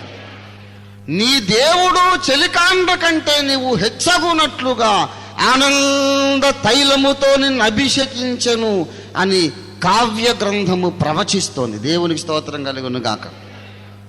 వచ్చిన తిరకాసు చెబుతాను బైబిల్ విద్యార్థుల కొరకు. బైబిలులోని లేఖనాలను వేరువేరు వర్గములుగా వర్గీకరించారు సత్యవేద పండితులు అని చెప్పానా. అందులో మొదటి 5 గ్రంథాలు పంచకాండములు, పెంటట్యూక్ అంటారు. అది ముఖ్యమైన మౌలిక విభాగం. అది ప్రథమ లేఖనాలు, మొట్టమొదటి లేఖనాలు ఆది కాండము నుండి ద్వితీయోపదేశ కాండం. దాన్ని ఎవడు ఎప్పుడు ప్రశ్నించలేదు, సమర్థించాల్సిన అవసరం రాలేదు. ఆ తర్వాత చరిత్ర గ్రంథాలు అన్నాడు. యెహోషువ, న్యాయాధిపతులు, రూతు, మొదటి సమూయేలు, రెండవ సమూయేలు, మొదటి రాజులు, రెండు రాజులు, 2 దినవృత్తాంత గ్రంథాలు ఎజ్రా, నెహెమ్యా. అవి చరిత్ర గ్రంథాలు. ఎస్తేరు, తర్వాత యోబు. ఎస్తేరు వరకు చరిత్ర గ్రంథాలు. యోబు, కీర్తనలు, సామెతలు, ప్రసంగి, పరమగి 5 కావ్య గ్రంథాలు. తర్వాత యెషయా నుండి యెషయా, యిర్మీయా, యెహెజ్కేలు, విలాప వాక్యాలు, యెహెజ్కేలు, దానియేలు, అంతవరకు పెద్ద ప్రవక్తలు అన్నారు. హోషేయ నుండి చిన్న ప్రవక్తలు అన్నారు కొంతమంది. కాదు హోషేయ కూడా పెద్ద ప్రవక్తే అన్న వేద పండితులు నేను చూశాను. ఎందుకంటే యెషయా ఏ రాజుల కాలములో ప్రవచించాడో అదే రాజుల కాలంలో హోషేయ కూడా ప్రవచించాడు. 5-6 రాజుల కాలాల్లో వీళ్ళిద్దరూ ప్రవచించారు కనుక అతడు పెద్ద ప్రవక్తే అన్నారు కొంతమంది. కాదు చిన్న ప్రవక్త, ఏదో ఒక మొత్తం మీద ప్రవక్తే. పెద్ద ప్రవక్తో చిన్న ప్రవక్త కానీ ఇవన్నీ ప్రవచన గ్రంథాలు. అయితే కావ్య గ్రంథాలు వేరు, ప్రవచన గ్రంథాలు వేరు అన్న దగ్గర ఒక తిరకాసు ఉంది. ఏంటంటే కావ్యములు వేరు, ప్రవచన గ్రంథములు వేరు అయినప్పటికీ కావ్య గ్రంథాలలో కొన్ని ప్రవచనాలు ఉంటాయి, ప్రవక్త గ్రంథాలలో కొంత కావ్య భాష ఉంటుంది. This is the reason for so many people not being able to understand the scripture. అంత తొందరగా అర్థం కాదు. కావ్య గ్రంథములు అంటే ఒట్టి ఏంటి? కావ్య గ్రంథం అంటే ఏంటి? ఒట్టి కవిత్వం అనుకున్నావు ఏంటి? అది ప్రవచనాత్మక కావ్యము. The poetic books of the Bible are the prophetic poetry. Prophetic poetry, ప్రవచనములున్నవి దాంట్లో. కావ్య గ్రంథములలో ప్రవచనాలు. కావ్య గ్రంథాలలో గడచిపోయిన నిత్యత్వపు మర్మములు రాయబడినవి. కావ్య గ్రంథములలో రాబోవుచున్న నిత్యత్వపు భవిష్యత్ సంఘటనలు ముందుగా చెప్పబడినవి. దేవునికి స్తోత్రం కలుగునుగాక. అది కావ్యమునకే సాధ్యం. కావ్యంలో ఒక్క సెంటెన్స్లో అంత గ్రంథం చెబుతాడు. That is the beauty of the Bible. Bible లాంటి గ్రంథము భూమి మీద ఉన్నది అంటే సర్వశక్తి గల దేవుడు ఒకడు ఉండే తీరాలి అని నమ్మకం. దీనికంటే పెద్ద నిరూపణ అక్కర్లేదు. If God doesn't exist, Bible would not be written. Bible can never come into existence. అన్ని కాలములలో జీవించిన వాడు, జీవించుచున్నవాడు, అన్ని స్థలములను ఎరిగిన వాడు మాత్రమే ఈ బైబిల్ను రాయగలడు. దేవునికి స్తోత్రం కలుగును గాక. బైబిల్ దేవుని వాక్యమని నిరూపణ ఏంటి అని నన్ను అడుగుతున్నారు కొంతమంది. ఏమని చెప్పరాబు నీకు? ముందు రక్షణ పొందు. పెద్ద పెద్ద ప్రశ్నలు ఎందుకు నీకు? ఈ బైబిల్ను ఇప్పటిదాకా ఒక మూల కూడా అర్థం చేసుకోలేకపోయాం. మేము చాలా తెలుసుకున్నాం, కానీ మేము తెలుసుకున్న అపార విజ్ఞానం అంతా ఒక చెంచాడు. ఇంకా మేము తెలుసుకోవలసింది సముద్రం అంతా ఉందని మేము బాధపడుతున్నాం. అలాంటప్పుడు నన్ను వచ్చి బైబిల్లో ఈ తప్పు ఉంది, ఆ తప్పు ఉంది, వీడు బుర్రకాయలో తప్పు ఉంది. బైబిల్లో తప్పు ఏమిటి? బైబిల్లో తప్పులు ఏంటి? ఈ ప్రపంచములో ఏ రాజకీయ నాయకుడు ఎవడు చూపలేని చాణక్య నీతి దేవుడు కూడా చూపిస్తాడు. దేవుని దగ్గర రాజకీయం ఉంది. అసలు రాజకీయం మనకెందుకు వచ్చిందంటే దేవుడి నుంచి వచ్చింది. నేను చెప్పాను, అన్నీ అక్కడి నుంచి వచ్చినాయి. ఈ ప్రేమ గొడవలు అక్కడి నుంచి వచ్చాయి, రాజకీయాలు కూడా అక్కడి నుంచి వచ్చాయి. దేవుడు ఒక పాలసీ చేశాడు. నేను పంపిన నా ప్రియకుమారుణ్ణి ఎవరు అంగీకరించి ఘనపరచలేదో వాడికి నా గ్రంథము అర్థము కాకూడదు. దేవుడు ఒక పాలసీ డిసైడ్ చేశాడు. ఎరా, నా గ్రంథం మీకు కావాలా? నేను పంపిన కుమారుడు మీకు వద్దా? యేసయ్యనేమో అంగీకరించరు, బైబిల్ ఏమో స్టడీ చేస్తారు. మీకు సచ్చినా అర్థం కాకుండా బైబిల్ రాస్తానని అనుకున్నాడు ఆయన. దేవునికి స్తోత్రం కలుగును గాక. హల్లెలూయా. బైబిల్ అర్థం కావాలంటే ముందు శరీరధారి అయిన వాక్యము మనలోనికి రావాలి. అప్పుడే గ్రంథరూపమైన వాక్యం అర్థమవుతుంది. దేవునికి స్తోత్రం కలుగును గాక. కొంతమందికి శరీరధారి అయిన వాక్యం వద్దు, కానీ బైబిల్ మీద రీసెర్చ్ అంట. ఏదో రీసెర్చ్ ఏమిటి? నీ రీసెర్చ్ ఎవరికి కావాలి? బైబిల్ విషయంలో రీసెర్చ్ కాదు బాబు, రెవల్యూషన్ కావాలి. దేవునికి స్తోత్రం కలుగును గాక. వాళ్ళదేమో రీసెర్చ్ సెంటరు, మాదేమో రెవల్యూషన్ సెంటరు. దేవునికి స్తోత్రం కలుగును గాక. హల్లెలూయా. వాళ్ళది పరిశోధన కేంద్రము, మాది ప్రత్యక్షత కేంద్రము. దేవునికి స్తోత్రం. దేవుని బిడ్డలారా, అదంతా వేరే మాలోకం, అది మాదేమో మహిమలోకం. దేవునికి స్తోత్రం కలుగును గాక. కావ్య గ్రంథములలో ప్రవచనములున్నవి, నిత్యత్వ నిగూఢ మర్మములున్నవి. అందులో 45వ కీర్తనలో చెప్పబడిన విషయం ఏంటంటే, దేవుని కుమారునికి స్నేహితులు ఉన్నారు, చెలికాండ్రు ఉన్నారు. కొంతకాలము వాళ్ళు ఎలాంటి భ్రమలో ఉన్నారంటే, ఇతడు మేము సమాన స్థాయిలో ఉన్నవాళ్ళమి అని భ్రమలో వాళ్ళు ఉన్నారు. దేవుని జనితైక కుమారుడికి చెందవలసిన ఘనత చెందకపోవడం చూసి తండ్రి అయిన దేవుడు ఆగ్రహము చెందాడు. నా కుమారుణ్ణి మీరు ఘనపరచరా? నా కుమారుణ్ణి నేను అభిషేకిస్తాను, ఆనంద తైలము పోసి అభిషేకిస్తాను, అందరిని మించిన అభిషేకము నా కుమారుడికి అనుగ్రహిస్తానని తండ్రి అయిన దేవుడు అభిషేకించాడట. ఎలాగ అభిషేకించాడంటే, దేవుని బిడలారా, 45వ కీర్తన, దయచేసి 45వ కీర్తన 8వ వచనం, నీ వస్త్రములెల్ల గోపరస వాసనే, అగరు వాసనే. దేవుని బిడలారా, పరిశుద్ధాత్మ తైలమునకు సూచనగా అభిషేక తైలమును తయారు చేయమని మోషే భక్తునికి దేవుడు ఆజ్ఞాపించాడు. యాజకుని అభిషేకించడానికి తైలాన్ని తయారు చెయ్యి. 29వ అధ్యాయము నిర్గమ కాండము, అభిషేకించున్నటువంటి తైలము, అభిషేక తైలమును ఏ రీతిగా తయారు చేయాలి, దయచేసి మనం ఆలోచన అధ్యాయం 22వ వచనం, యెహోవా మోషేతో ఇట్లా నేను ముఖ్యమైన సుగంధ సంభారములలో పరిశుద్ధ స్థల సంబంధమైన తులము చొప్పున గోపరసము, సుగంధములు గల దేవుని బిడలారా, నీ వస్త్రములెల్లా గోపరస వాసని, అగరు వాసని, లవంగి పట్ట. ఈ గోపరసము లవంగి పట్ట ఇవి కలిపి ఏం తయారు చేశారు? అభిషేక తైలములో దినుసులవి. యాజకుని మీద పోసిన అభిషేక తైలము దేనికి సూచన? పరిశుద్ధాత్మకు సూచన. అగరు వాసన, గోపరస వాసన, లవంగి పట్ట వాసన అంటే పరిశుద్ధాత్మ వాసన, పరిశుద్ధాత్మ పరిమళం అని అర్థము. దేవునికి స్తోత్రం కలుగునుగా. ప్రభునందు ప్రియులారా, తండ్రి అయిన దేవుడు తన జనితైక కుమారుని అభిషేకించినప్పుడు ఆయన పరిశుద్ధాత్మ పరిమళముతో నింపబడ్డాడు. ఇది ఆయన యొక్క ఘనతకు కారణం. నీ వస్త్రములెల్లా అగరు వాసన, లవంగి పట్ట వాసన, గోపరస వాసన.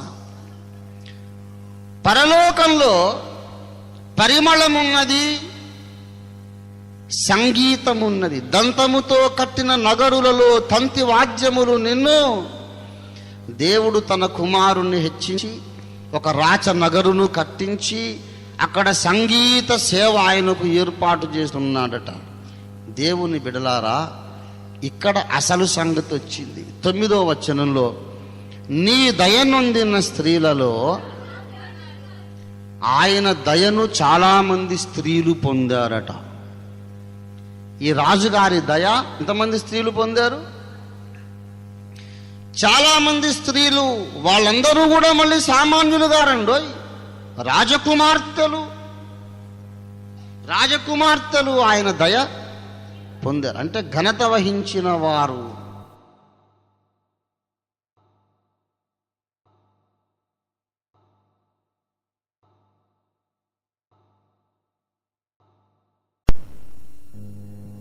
రాజకుమార్తెలు ఆయన దయ పొందారు, కానీ రాణి అని ఒక అమ్మగారు ఉంది. మళ్ళీ రాణి ఓఫీరు దేశపు బంగారముతో అలంకరించుకొని. దేవుని బిడలారా,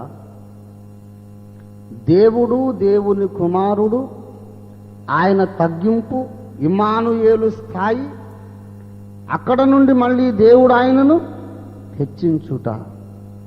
హెచ్చించినాక దేవుడు తన కుమారుడికి ఒక భార్యనివ్వాలి అనుకున్నాడు.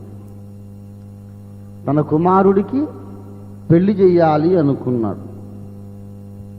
అప్పుడు దేవుడు అన్న మాట నిత్యత్వములో నుండి దూసుకొచ్చి ఈ కాలంలోనికి వచ్చి ఏదెను తోటలో ప్రతిధ్వనించింది. నరుడొంటరిగా ఉండుట మంచిది కాదు. నరుడు ఒంటరిగా ఉండుట మంచిది కాదు అంటే మనుషులంతా తప్పకుండా పెళ్లి చేసుకోవాలని అర్థం కాదు. పెళ్లి కాని అమాయకులు అలా అనుకుంటారు. పెళ్లి కాకముందు యవనస్తులు అనుకునేది ఏంటంటే నరుడొంటరిగా ఉండటం మంచిది కాదని దేవుడు అన్నాడు కదా, మా నాన్నగారు ఇంకా నా సంగతి ఆలోచించట్లేదని వాడు అనుకుంటాడు. పోనీ సరదా పడుతున్నాడు కదా అని వాడికి పెళ్లి చేసేసిన తర్వాత ఒక 6 నెలల్లో వాడు తెలుసుకుంటాడు నరుడొంటరిగా ఉంట ఎంతో మంచిది అని.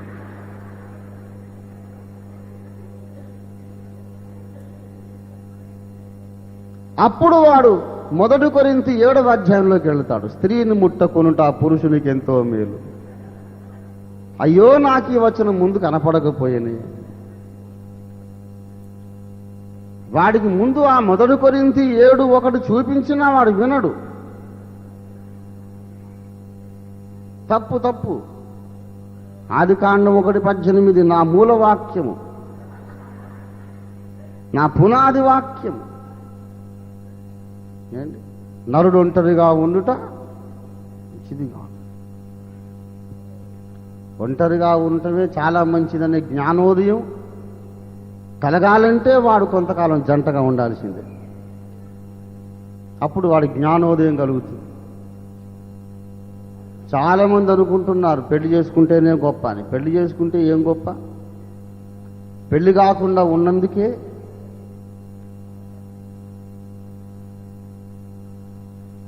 పెళ్లి కాకుండా ఉంటే మంచిది. పెళ్లి కాకుండా ఉండి భారతదేశ ప్రధానమంత్రి అయిన వాళ్ళు ఉన్నారు. పెళ్లి కానుందంతా లైఫ్ వేస్టేనా? మదర్ తెరెసా పెళ్లి కాలేదు, వేస్టా? వాజ్పేయి గారికి పెళ్లి కాలేదు, వేస్టేనా? అబ్దుల్ కలాం గారికి పెళ్లి కాలేదు, వేస్టేనా? పెళ్లి చేసుకోకుండా సమాజానికి పనికొచ్చిన ప్రయోజకులు చాలామంది ఉన్నారు. పెళ్లి చేసుకొని ఎవరికి పనికి రాకుండా వాడికి వాడే పనికి రాకుండా పోయిన వాళ్ళు కూడా ఉన్నారు. పెళ్లి చేసుకోవడం పెద్ద గొప్ప విషయం కాదండి. అసలు నరుడు ఒంటరిగా ఉండుట మంచిది కాదనేది మనుషులను గూర్చిన మాట కానే కాదు. దేవుడు తన రొమ్మున ఆనుకొని ఉన్న అద్వితీయ కుమారుణ్ణి గూర్చన్న మాట. ఈ నరుడు ఒంటరిగా ఉండుట మంచిది కాదు, అతనికి సాటి అయిన సహాయమును చేసేదను అని వెతుకులాట మొదలు పెట్టాడు. వెదికి వెదికి వెదికి వెదికి చాలా మందిని చూశాడు. నాకు తెలిసిన కొంతమంది సోదరులు ఎంతమందిని పెళ్లి చూపులు చూశారంటే, ఒకడైతే సెంచరీ కొట్టాడు. పెళ్లి చూపులు చూడటం వాడికి సరదా. ఎందుకురా ఇన్నిసార్లు పెళ్లి చూపులు చూస్తావు, ఏ అమ్మాయిని చేసుకోవు, ఏంటి పద్ధతి బాగోలేదు కదా అని అంటే, ఉండరా బాబు నీగోలా, మంచిగా లడ్డూలు తినొచ్చు అంటాడు. పెళ్లి చూపులకు పోతే బోళ్ళు మర్యాదలు చేసి పిండి వంటలు, లడ్డూలు, మైసూరు పాకులన్నీ పెట్టేస్తున్నాడు. వీడికి ఇది అలవాటు అయిపోయి రే ఒకసారి పెళ్ళి అయిపోయింది అనుకోరా, మన ఎవరు తలుచుకుంటాడు? మళ్ళీ పెళ్ళి అయిపోయిన వాడు వస్తే ఎవడ లడ్డూలు పెడతాడా? తీర్చి పంపిస్తారు. ఎంత వైభోగం! మనం చేసుకుంటాం లేదు తర్వాత సంగతి. వాళ్ళు మాత్రం బోల్డంత మర్యాద. చూసి చూసి ఈ అమ్మాయిని, ఎందరో అమ్మాయిలను చూసి చూసి మనుషుల్లో ఈ పెళ్లి చూపుల వ్యవహారం ఎందుకుందో తెలుసా? దేవుడు కూడా బోళ్ళు మంది అమ్మాయిలను చూశాడు. అది ఈ మానవ వ్యవహారములో ఏది కూడా పనికి వాళ్ళ వ్యవహారం కాదండి. అన్నీ కూడా అక్కడ నుండి వచ్చినాయి. ఈ లోకాన్ని నేను చూస్తూ నిత్యత్వాన్ని చూస్తాను, పరలోకాన్ని చూస్తాను, దేవుణ్ణి చూస్తాను. దేవుడు బోళ్ళు మందిని చూశాడు. వాళ్ళ అబ్బాయి గారికి పెళ్లి చేద్దామని చూసి చూసి చూసి ఒకసారి విసుగొచ్చేసింది ఆయనకి. నా కుమారుడికి తగిన అమ్మాయి ఎక్కడా కనపడలేదని బాధపడి సామెతలు 31వ అధ్యాయంలోకి వచ్చి పడ్డాడు ఆయన. సామెతలు 31లోకి వచ్చి 10వ వచనంలో ఏమన్నాడు చూడండి. గుణవతి అయిన భార్య దొరుకుట అరుదా? ఏమండి, దొరకరా? అమ్మాయిలు అస్సలు ఒప్పుకోరు. గుణవతి అయిన భార్య దొరుకుట అరుదేంటి? మాలో ఎవరిని చేసుకున్నా మేము గుణవతియే, మేమందరం గుణవతే. మరి అమ్మాయిల్ని ఎవరిని చేసుకున్నా గుణవతి అయిన భార్యగానే ఉంటుంది. గుణవతి దొరకడం అరుదేంటి? పెద్ద మగోళ్ళందరూ గుణవంతులైపోయినట్టు. అసలు మేమనే మాట ఏంటంటే గుణవంతుడైన భర్త దొరుకుట అరుదు. తాగుడు, తిరుగుడు, కారాకిళ్ళి అలవాటు లేనోడు, రక్షణ పొందినవాడు, ప్రార్థన చేసుకునేవాడు, భార్యని ప్రేమించేవాడు, యోగ్యుడైన భర్త దొరకడం చాలా ఏంటంటే మగవాళ్ళ పరువు తీస్తున్నారు. అసలు మనం మంచోళ్ళమని చెప్పాలి, కానీ మీరు పురుషుడు అయ్యుండి మీరు పురుషుల గాలి తీసి తాగండి అనుకునే మగవాళ్ళకి నేను చెప్తున్నాను, మీకు రేపు ఒక ఆడకూతురు పుడితే ఆ అమ్మాయి పెళ్లి మీరు చేస్తే ఆ రోజు మీరు ఈ మాట అంటారు, నా కూతురికి గుణవంతుడైన భర్త దొరకడం కష్టం. గుణవతి కావాలా? నేను 100 మందిని చూపిస్తాను. మన సంఘాల నిండా అందరూ చక్కగా ఎదిగి భక్తి నేర్చుకొని, ప్రార్థన నేర్చుకొని, చదువుకొని చక్కని అమ్మాయిలు ఎందుకు లేరు? బోళ్ళు మంది ఉన్నారు. వీళ్ళు పెళ్లి చేయాలంటే తల ప్రాణం తోకకి రావట్లేదు, తోకలేక.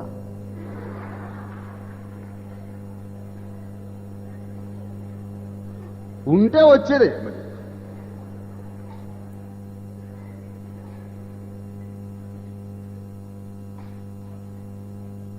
ప్రియులారా, మానవ వ్యవహారంలో చూస్తే అసలు గుణవంతుడు దొరకడమే కష్టం. దానికి మగోళ్ళు మనం ఏం బాధపడాల్సిన అవసరం లేదు. ఎందుకంటే లోక మాలిన్యము అంటించుకోవడానికి మగవాడికి ఎక్కువ అవకాశం. ఊళ్ళో తిరుగుతుంటారు కనుక చెడు నేర్చుకోవడం చాలా సులభం.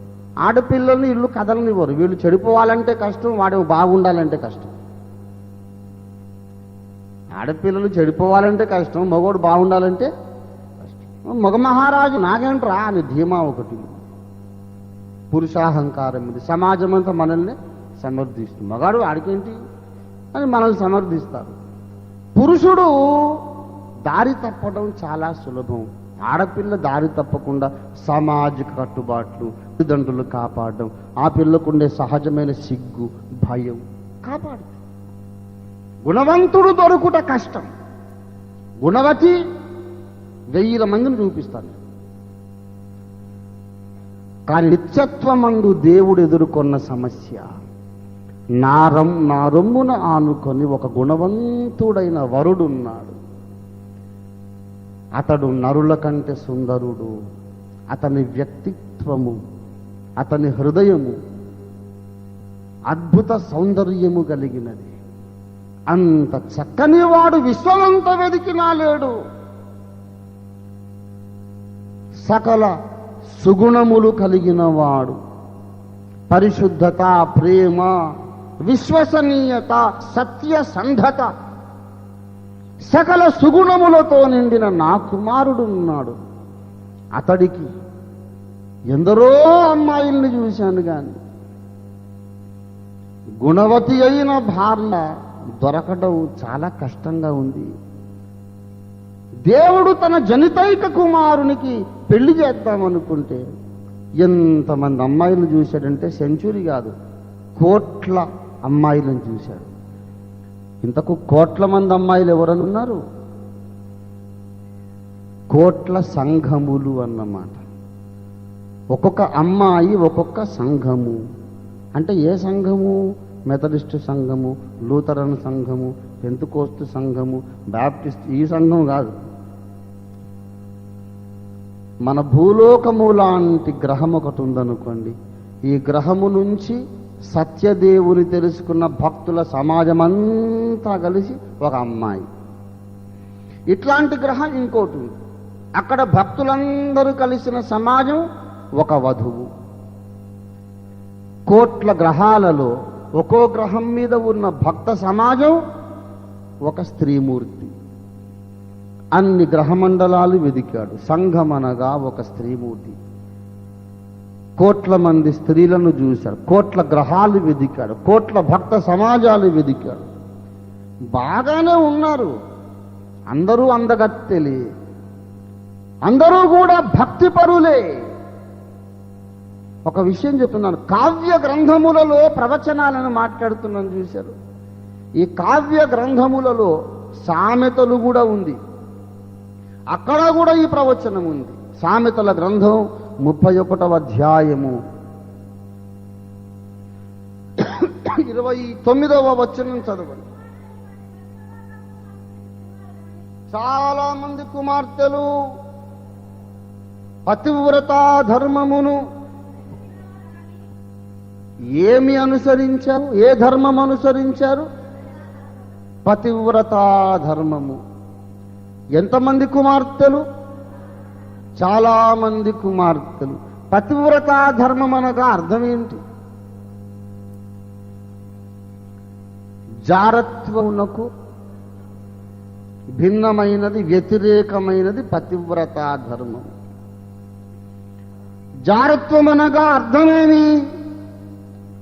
న్యాయముగా, చట్టబద్ధముగా మనకు కలిగిన జీవిత భాగస్వామిని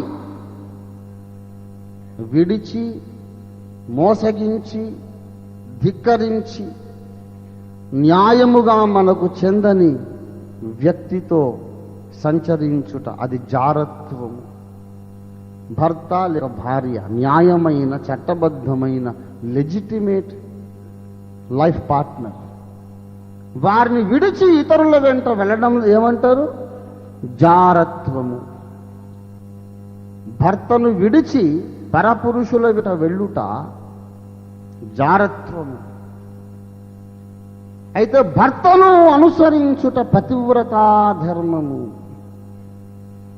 భర్త ఎవరయ్యా అంటే, నిన్ను సృష్టించిన వాడు నీకు భర్త అయి ఉన్నాడు.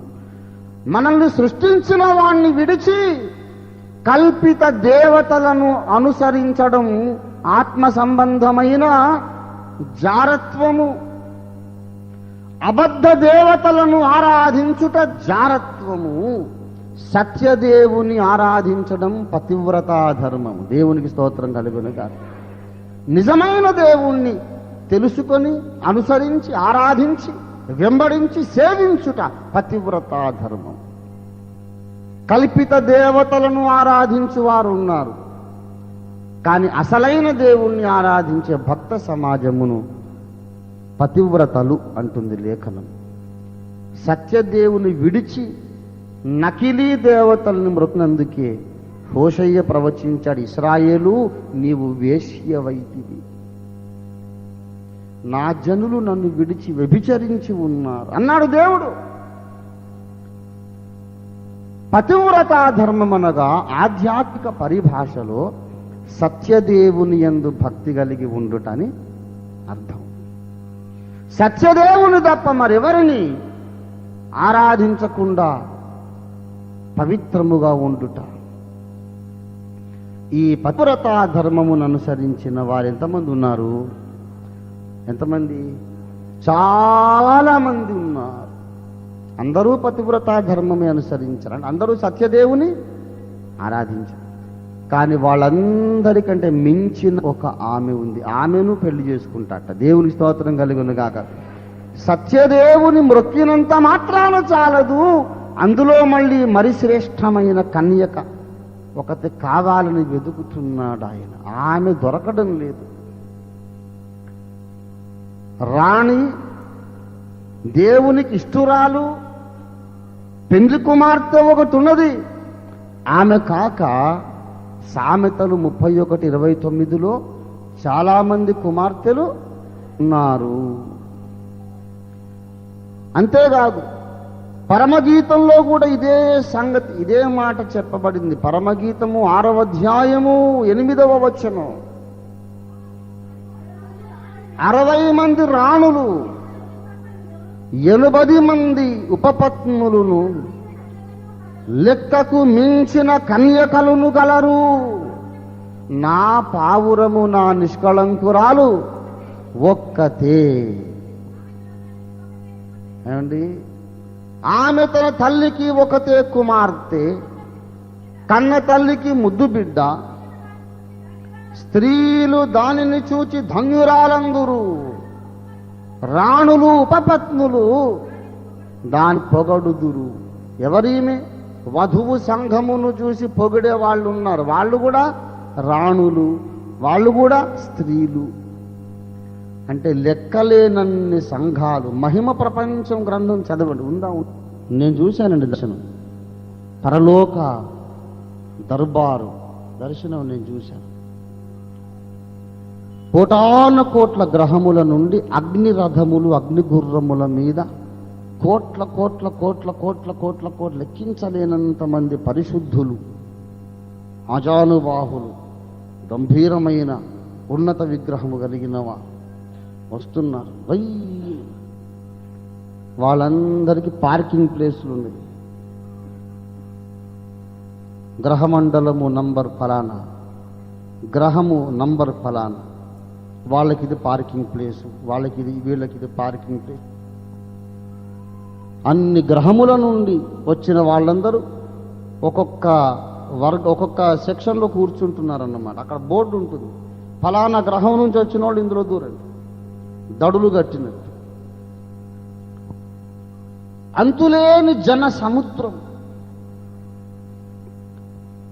ఒక్కొక్క దడిలో ఉన్న పరిశుద్ధుల సమూహం ఒక సంఘం.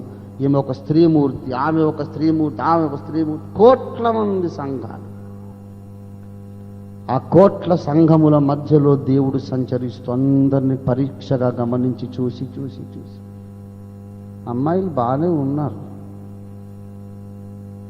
కానీ మా అబ్బాయికి మాత్రం తగినోళ్ళు కాదు.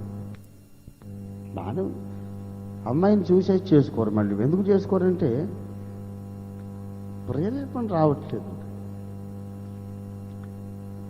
నిజంగా అలా అన్నప్పుడు నాకేం బాధ కలదు. ఎందుకంటే ఇది కూడా దేవుని యొక్క తత్వమే. దేవుడు అందరిని చూస్తున్నాడు కానీ ప్రేరేపణ రావట్లేదు. ఆఖరికి ఒక సంఘమును చూసి ప్రేరేపణ కలుగుతుంది. అది పాప పంకిలములో నుండి విమోచింపబడిన, ఆదాము కుటుంబములో నుండి విమోచింపబడిన భూలోక పరిశుద్ధుల సమాజం. దేవునికి స్తోత్రం కలుగును గాక. ఈమెను చూస్తే ఆయనకి తెగ మురిసి, అది సరిగ్గా నేను అనుకున్నట్టుంది అమ్మాయి. వేరే వాళ్ళందరికీ ఆశ్చర్యం. ఆమెను ఏమి చూసి మెచ్చుకున్నావు యేసయ్యా? ఏముంది ఆమెలో?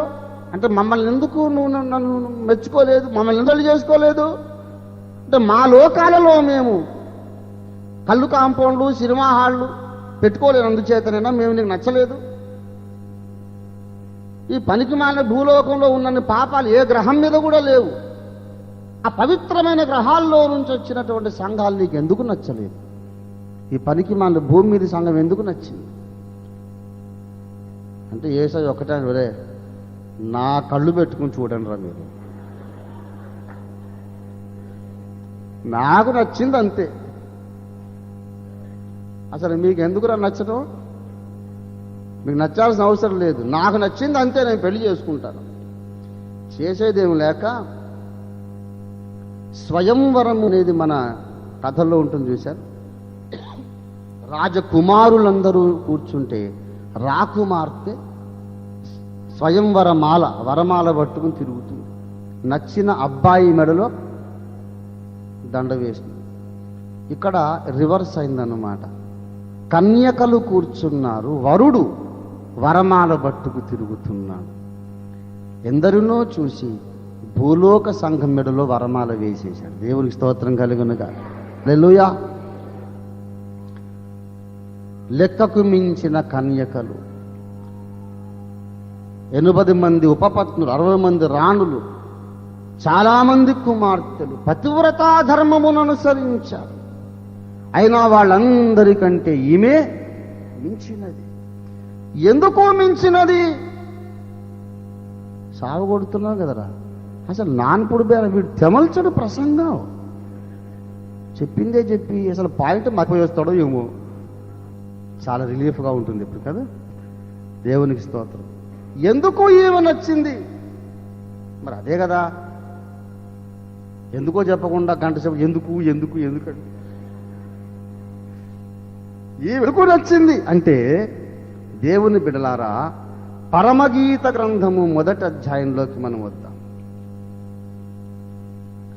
పరమగీత గ్రంథము 1వ అధ్యాయము 13వ వచనం. నా ప్రియుడు నా రొమ్ముననున్న ఈమె ఒంటి మీద ఏముంది? గోపరసము. ఇప్పుడు నాకు చెప్పండి, కావ్య గ్రంథములలో ప్రవచనములు నాకు గుండెలు అవిసిపోతాయి. ఆ బైబిల్ ముట్టుకోవాలంటే తప్పదు కాబట్టి బోధ చేస్తున్నాను తప్ప, బైబిల్ పట్టుకొని తిరగడాన్ని కూడా నాకు ధైర్యం ఉండదండి. ఎక్కడి నుంచి ఎక్కడ సొరంగం వేస్తాడో తెలియదు పరిశుద్ధాత్మదేవుడు. నీ దేవుడు నువ్వు హెచ్చించున్నట్లు ఆనంద తైలముతో అభిషేకించెను. ఆ తైలమనగా ఎవరని చెప్పాను? త్రిత్వములో మూడవ వ్యక్తి అయిన పరిశుద్ధాత్ముడిని చెప్పా. ఆ పరిశుద్ధాత్మకున్న సాదృశ్య భాష ఏమిటి? గోపరసము, లవంగి పట్ట, అగరు వాసన. చలికాండ్ర మధ్యలో అందరిలో ఒకనివలే, అందరితో సమానునివలే తన్ను తాను తగ్గించుకొని ఒదిగిపోయి సాత్వికునిగా సంచరిస్తున్న దైవ కుమారుణ్ణి హెచ్చించడానికి దేవుడు ఏం చేశాడండి? ఆనంద తైలముతో అతనిని అభిషేకించాడు. ఆయన కొరకు వధువును వెదకనారంభించి కోట్ల మంది ఆడపిల్లల్ని, కోట్ల మంది స్త్రీమూర్తులను చూశాడు. ఎవరూ నచ్చలేదు తండ్రి అయిన దేవునికి. ఈ భూలోక సంఘ కన్యక మాత్రమే నచ్చింది. ఈమెను పెళ్లి చేసుకుంటానన్నాడు. ఈ భూలోక సంఘ కన్యకను దేవుడు ఆ మహిమలో ఉన్నటువంటి పరిశుద్ధ ప్రపంచాల సంఘములన్నిటికంటే పైకి హెచ్చించాడు. చెలికాండ్ర కంటే హెచ్చింపబడిన దైవ కుమారునికి తన చెలికత్తెల కంటే హెచ్చింపబడిన సంఘము భార్య కాబోతున్నది.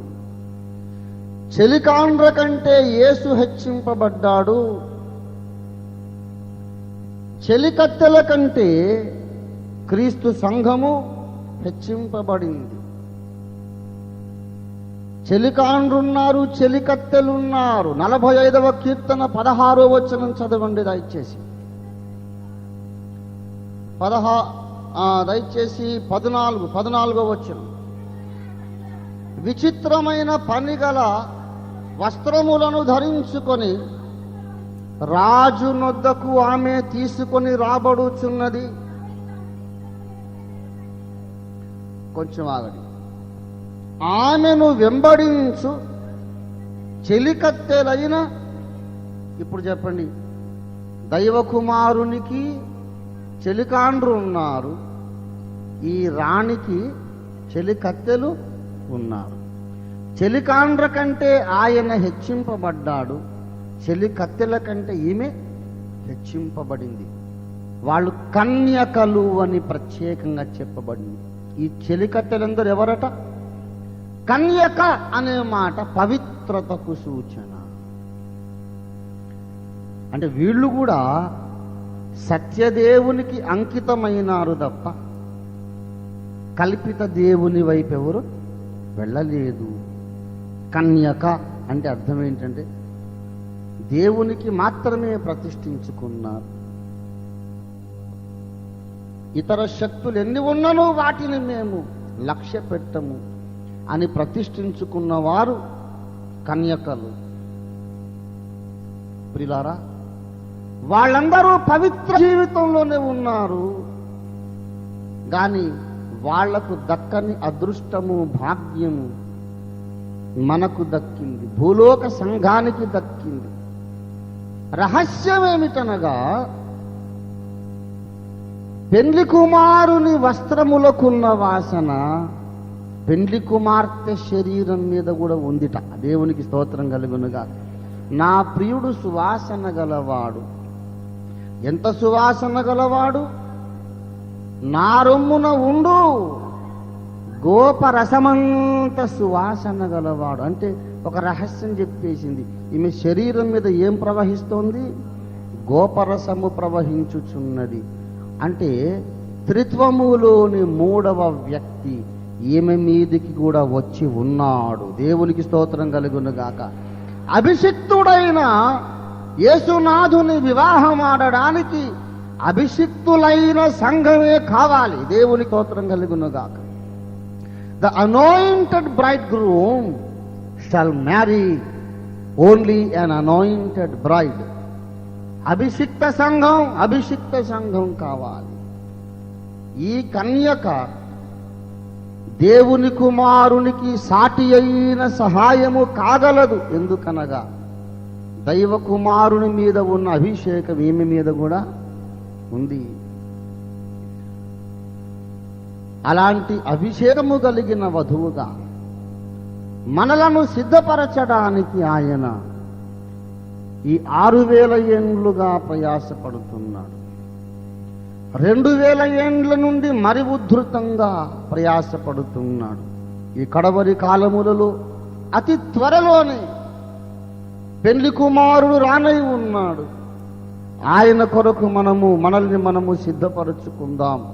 ప్రభుని అడుగుదాం, ప్రభువా నా చెలికత్తెల కంటే నన్ను అధికముగా అభిషేకించు నాయన అని ప్రార్థన చేద్దాం. దేవునికి స్తోత్రం కలుగునుగాక.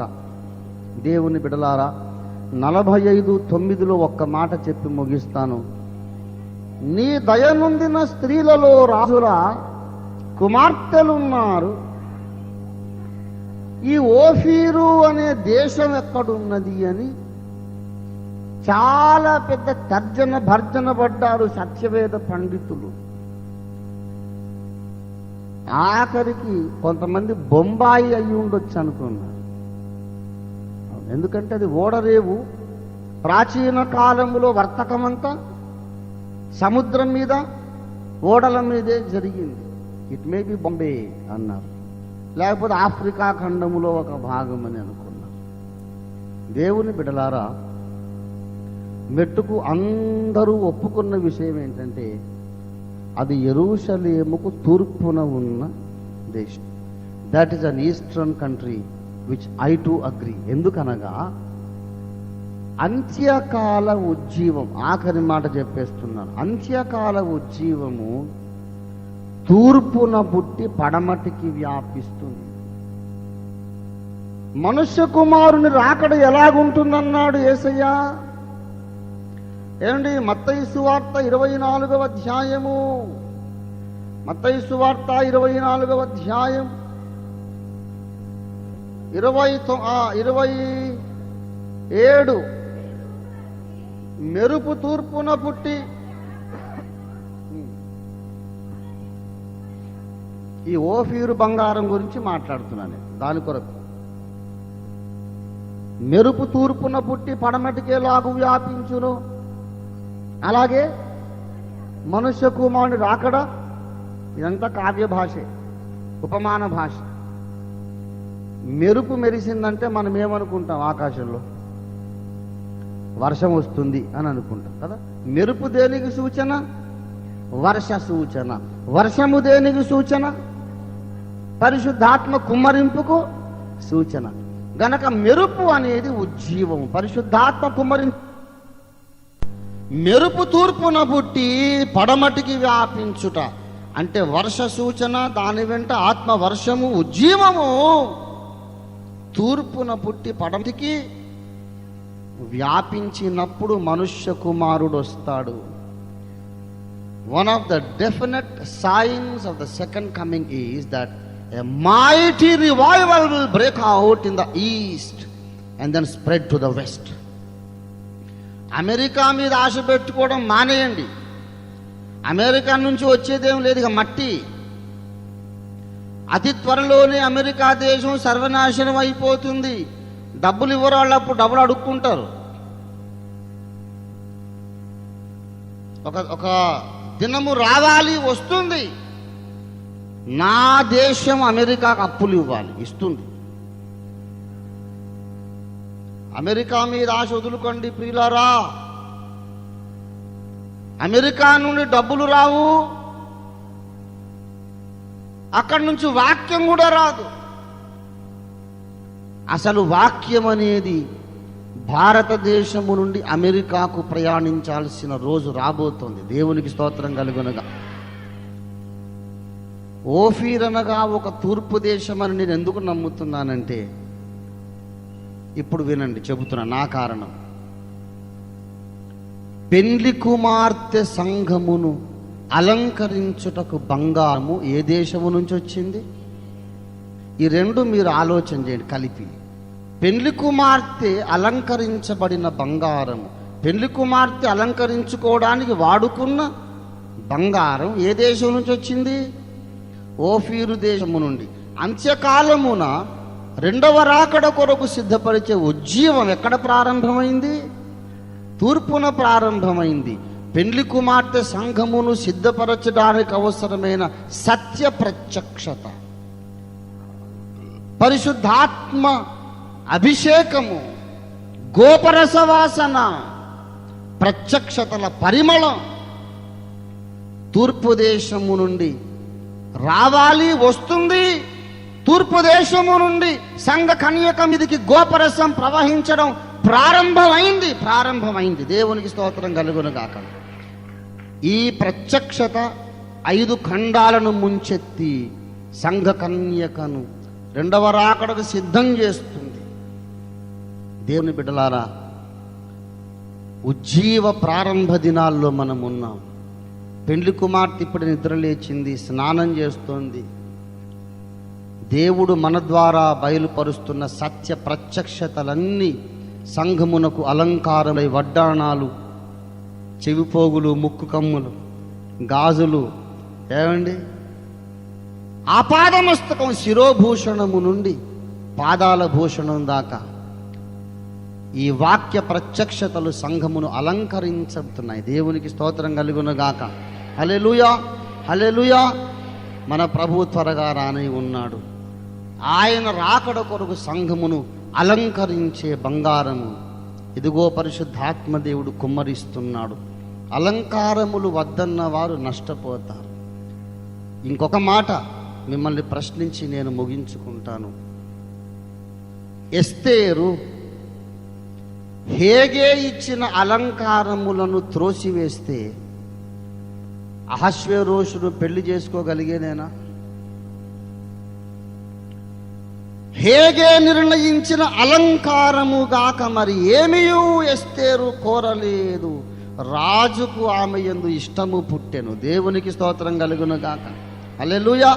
పరిశుద్ధాత్మ దేవుడు అనుగ్రహిస్తున్న వాక్య సత్య ప్రత్యక్షతలను త్రోసివేసే వారి యందు ఆ విశ్వ చక్రవర్తికి ఇష్టము పుట్టదు. నీకు ఏది లేకపోయినా ఆయన ఇవ్వగలడు. పరిశుద్ధత లేకపోతే పరిశుద్ధత ఇవ్వగలడు. నీతి లేకపోతే నీకు నీతిని ఇవ్వగలడు. సౌందర్యం లేకపోతే సౌందర్యం ఇవ్వగలడు. డబ్బు లేకపోతే డబ్బును ఇవ్వగలడు, ఆరోగ్యం లేకపోతే ఆరోగ్యం ఇవ్వగలడు. సత్యము పట్ల ఆశ లేకపోతే నిన్నేం చేయలేడు ఆయన. You are beyond redemption. అన్నిటికంటే గొప్ప అవలక్షణం సత్యము పట్ల ఆసక్తి లేకుండుట. అన్నిటికంటే గొప్ప అర్హత సత్యాసక్తి కలిగి ఉండుట. దేవునికి స్తోత్రం కలుగునుగాక. సత్యము పట్ల ఆశ ఎవరికి ఉన్నదో వారు అవలీలగా అలంకరించబడి యేసుకు ఇష్ట సఖిగా, ఆయనకి ఇష్టమైన నిష్కళంకురాలైన పావురముగా కడబూరం రోగినప్పుడు ఎత్తబడగలుగుతారు. వారి మెడలో పరలోక రాకుమారుడు వరమాలు వేస్తాడు.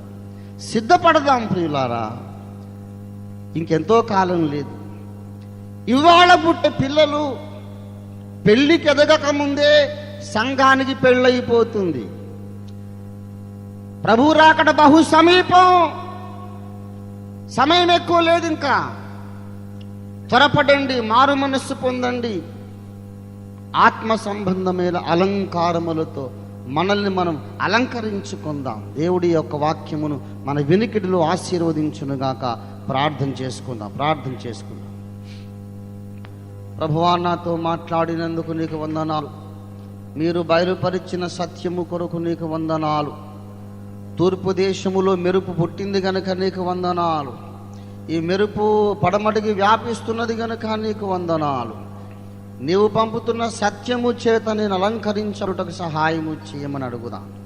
హల్లెలూయా, హల్లెలూయా, హల్లెలూయా, హల్లెలూయా, హల్లెలూయా. చెలికాండ్ర కంటే అధికముగా హెచ్చింపబడిన యేసునాథుడు తన చెలికత్తెల కంటే హెచ్చింపబడిన పెండ్లి కుమార్తె కొరకు వస్తూ ఉన్నాడు. ప్రియ సోదరి సోదరుడా, నీ బ్రతుకులో గోపరసం ఉన్నదా? ప్రియ సంఘ కాపరి దైవజనుడా, దైవ సేవకురాలా, నీ జీవితంలో గోపరస పరిమళం ఉన్నదా? నా ప్రియుడు నా శరీరము మీద ప్రవహించుచున్న గోపరసమంత సువాసన గలవాడు. యేసునాథుని మీద గోపరసం, నీ జీవితంలో గోపరసం. ఆయన పెదవుల మీద దయారసం నీ పెదవుల మీద కూడా ఉండాలి. హల్లెలూయా, హల్లెలూయా, హల్లెలూయా. ప్రభువా, అభిషేక తైలము నా మీద కుమ్మరించు నాయనా. నీ సత్యము చేత నా హృదయాన్ని నింపు తండ్రి. నన్ను బలపరచు, నన్ను సిద్ధపరచు, నన్ను పరిశుద్ధపరచుమని ప్రార్థన చేసుకుందాం. హల్లెలూయా, హల్లెలూయా, హల్లెలూయా, హల్లెలూయా, హల్లెలూయా, హల్లెలూయా, హల్లెలూయా. అందరము చేతులెత్తి దేవుని స్తుతిద్దాం. ప్రభువా, కోటాన కోట్ల మంది కన్యకలలో నీ దృష్టికి నేను ఇష్టురాలుగా నిలిచినందుకై నీకు వందనాలు. హేతువు లేని ప్రేమతో నన్ను నీవు ప్రేమించి నన్ను ఎన్నుకున్నందుకు నీకు వందనాలు, వందనాలు, వందనాలు. రాణి ఓఫీరు అపరంజితో స్వర్ణ వివర్ణ వస్త్రాధారణతో, రాణి ఓఫీరు అపరంజితో స్వర్ణ వివర్ణ వస్త్రాధారణతో, వీణా వాయిద్య తరంగాలతో, ప్రాణేశ్వరుని ప్రసన్నతతో, ఆనంద సుగంధాభిషేకం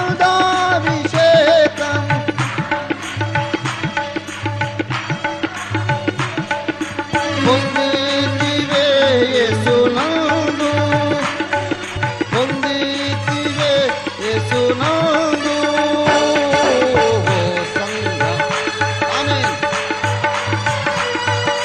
పరలోక రాజ్యపు ప్రతిబింబమాయె.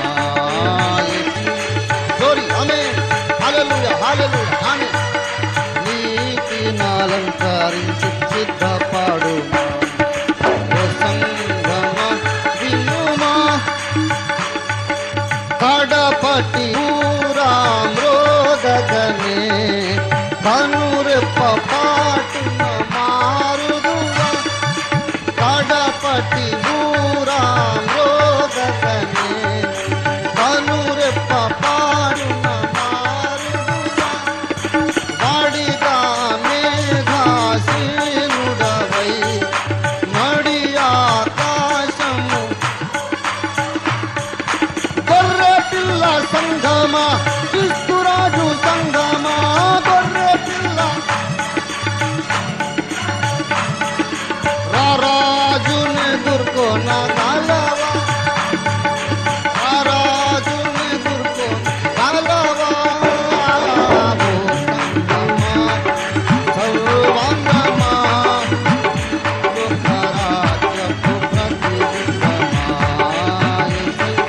హల్లెలూయా హల్లెలూయా ఆమేన్. అలంకరించి సిద్ధపడుమా ఓ సంగమ క్రీస్తే నిన్ను ప్రేమించనని క్రీస్తే నిన్ను ప్రేమించెనని తన ప్రాణమార్పించెనని క్రీస్తే నిన్ను ప్రేమించెనని తన ప్రాణమార్పించెనని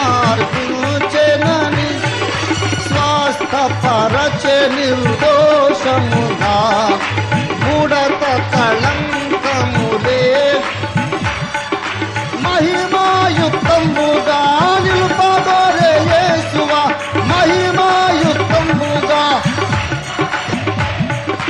సహింతువా తీర్పునాడు సహింతువా తీర్పునాడు ఓ సంగమా సర్వాంగమా పరలోక రాజ్యపు ప్రతిబింబమా. ఆమేన్ గ్లోరీ హల్లెలూయా. సిద్ధపడుమా ఓ సంగమా వినుమా. హల్లెలూయా హల్లెలూయా హల్లెలూయా.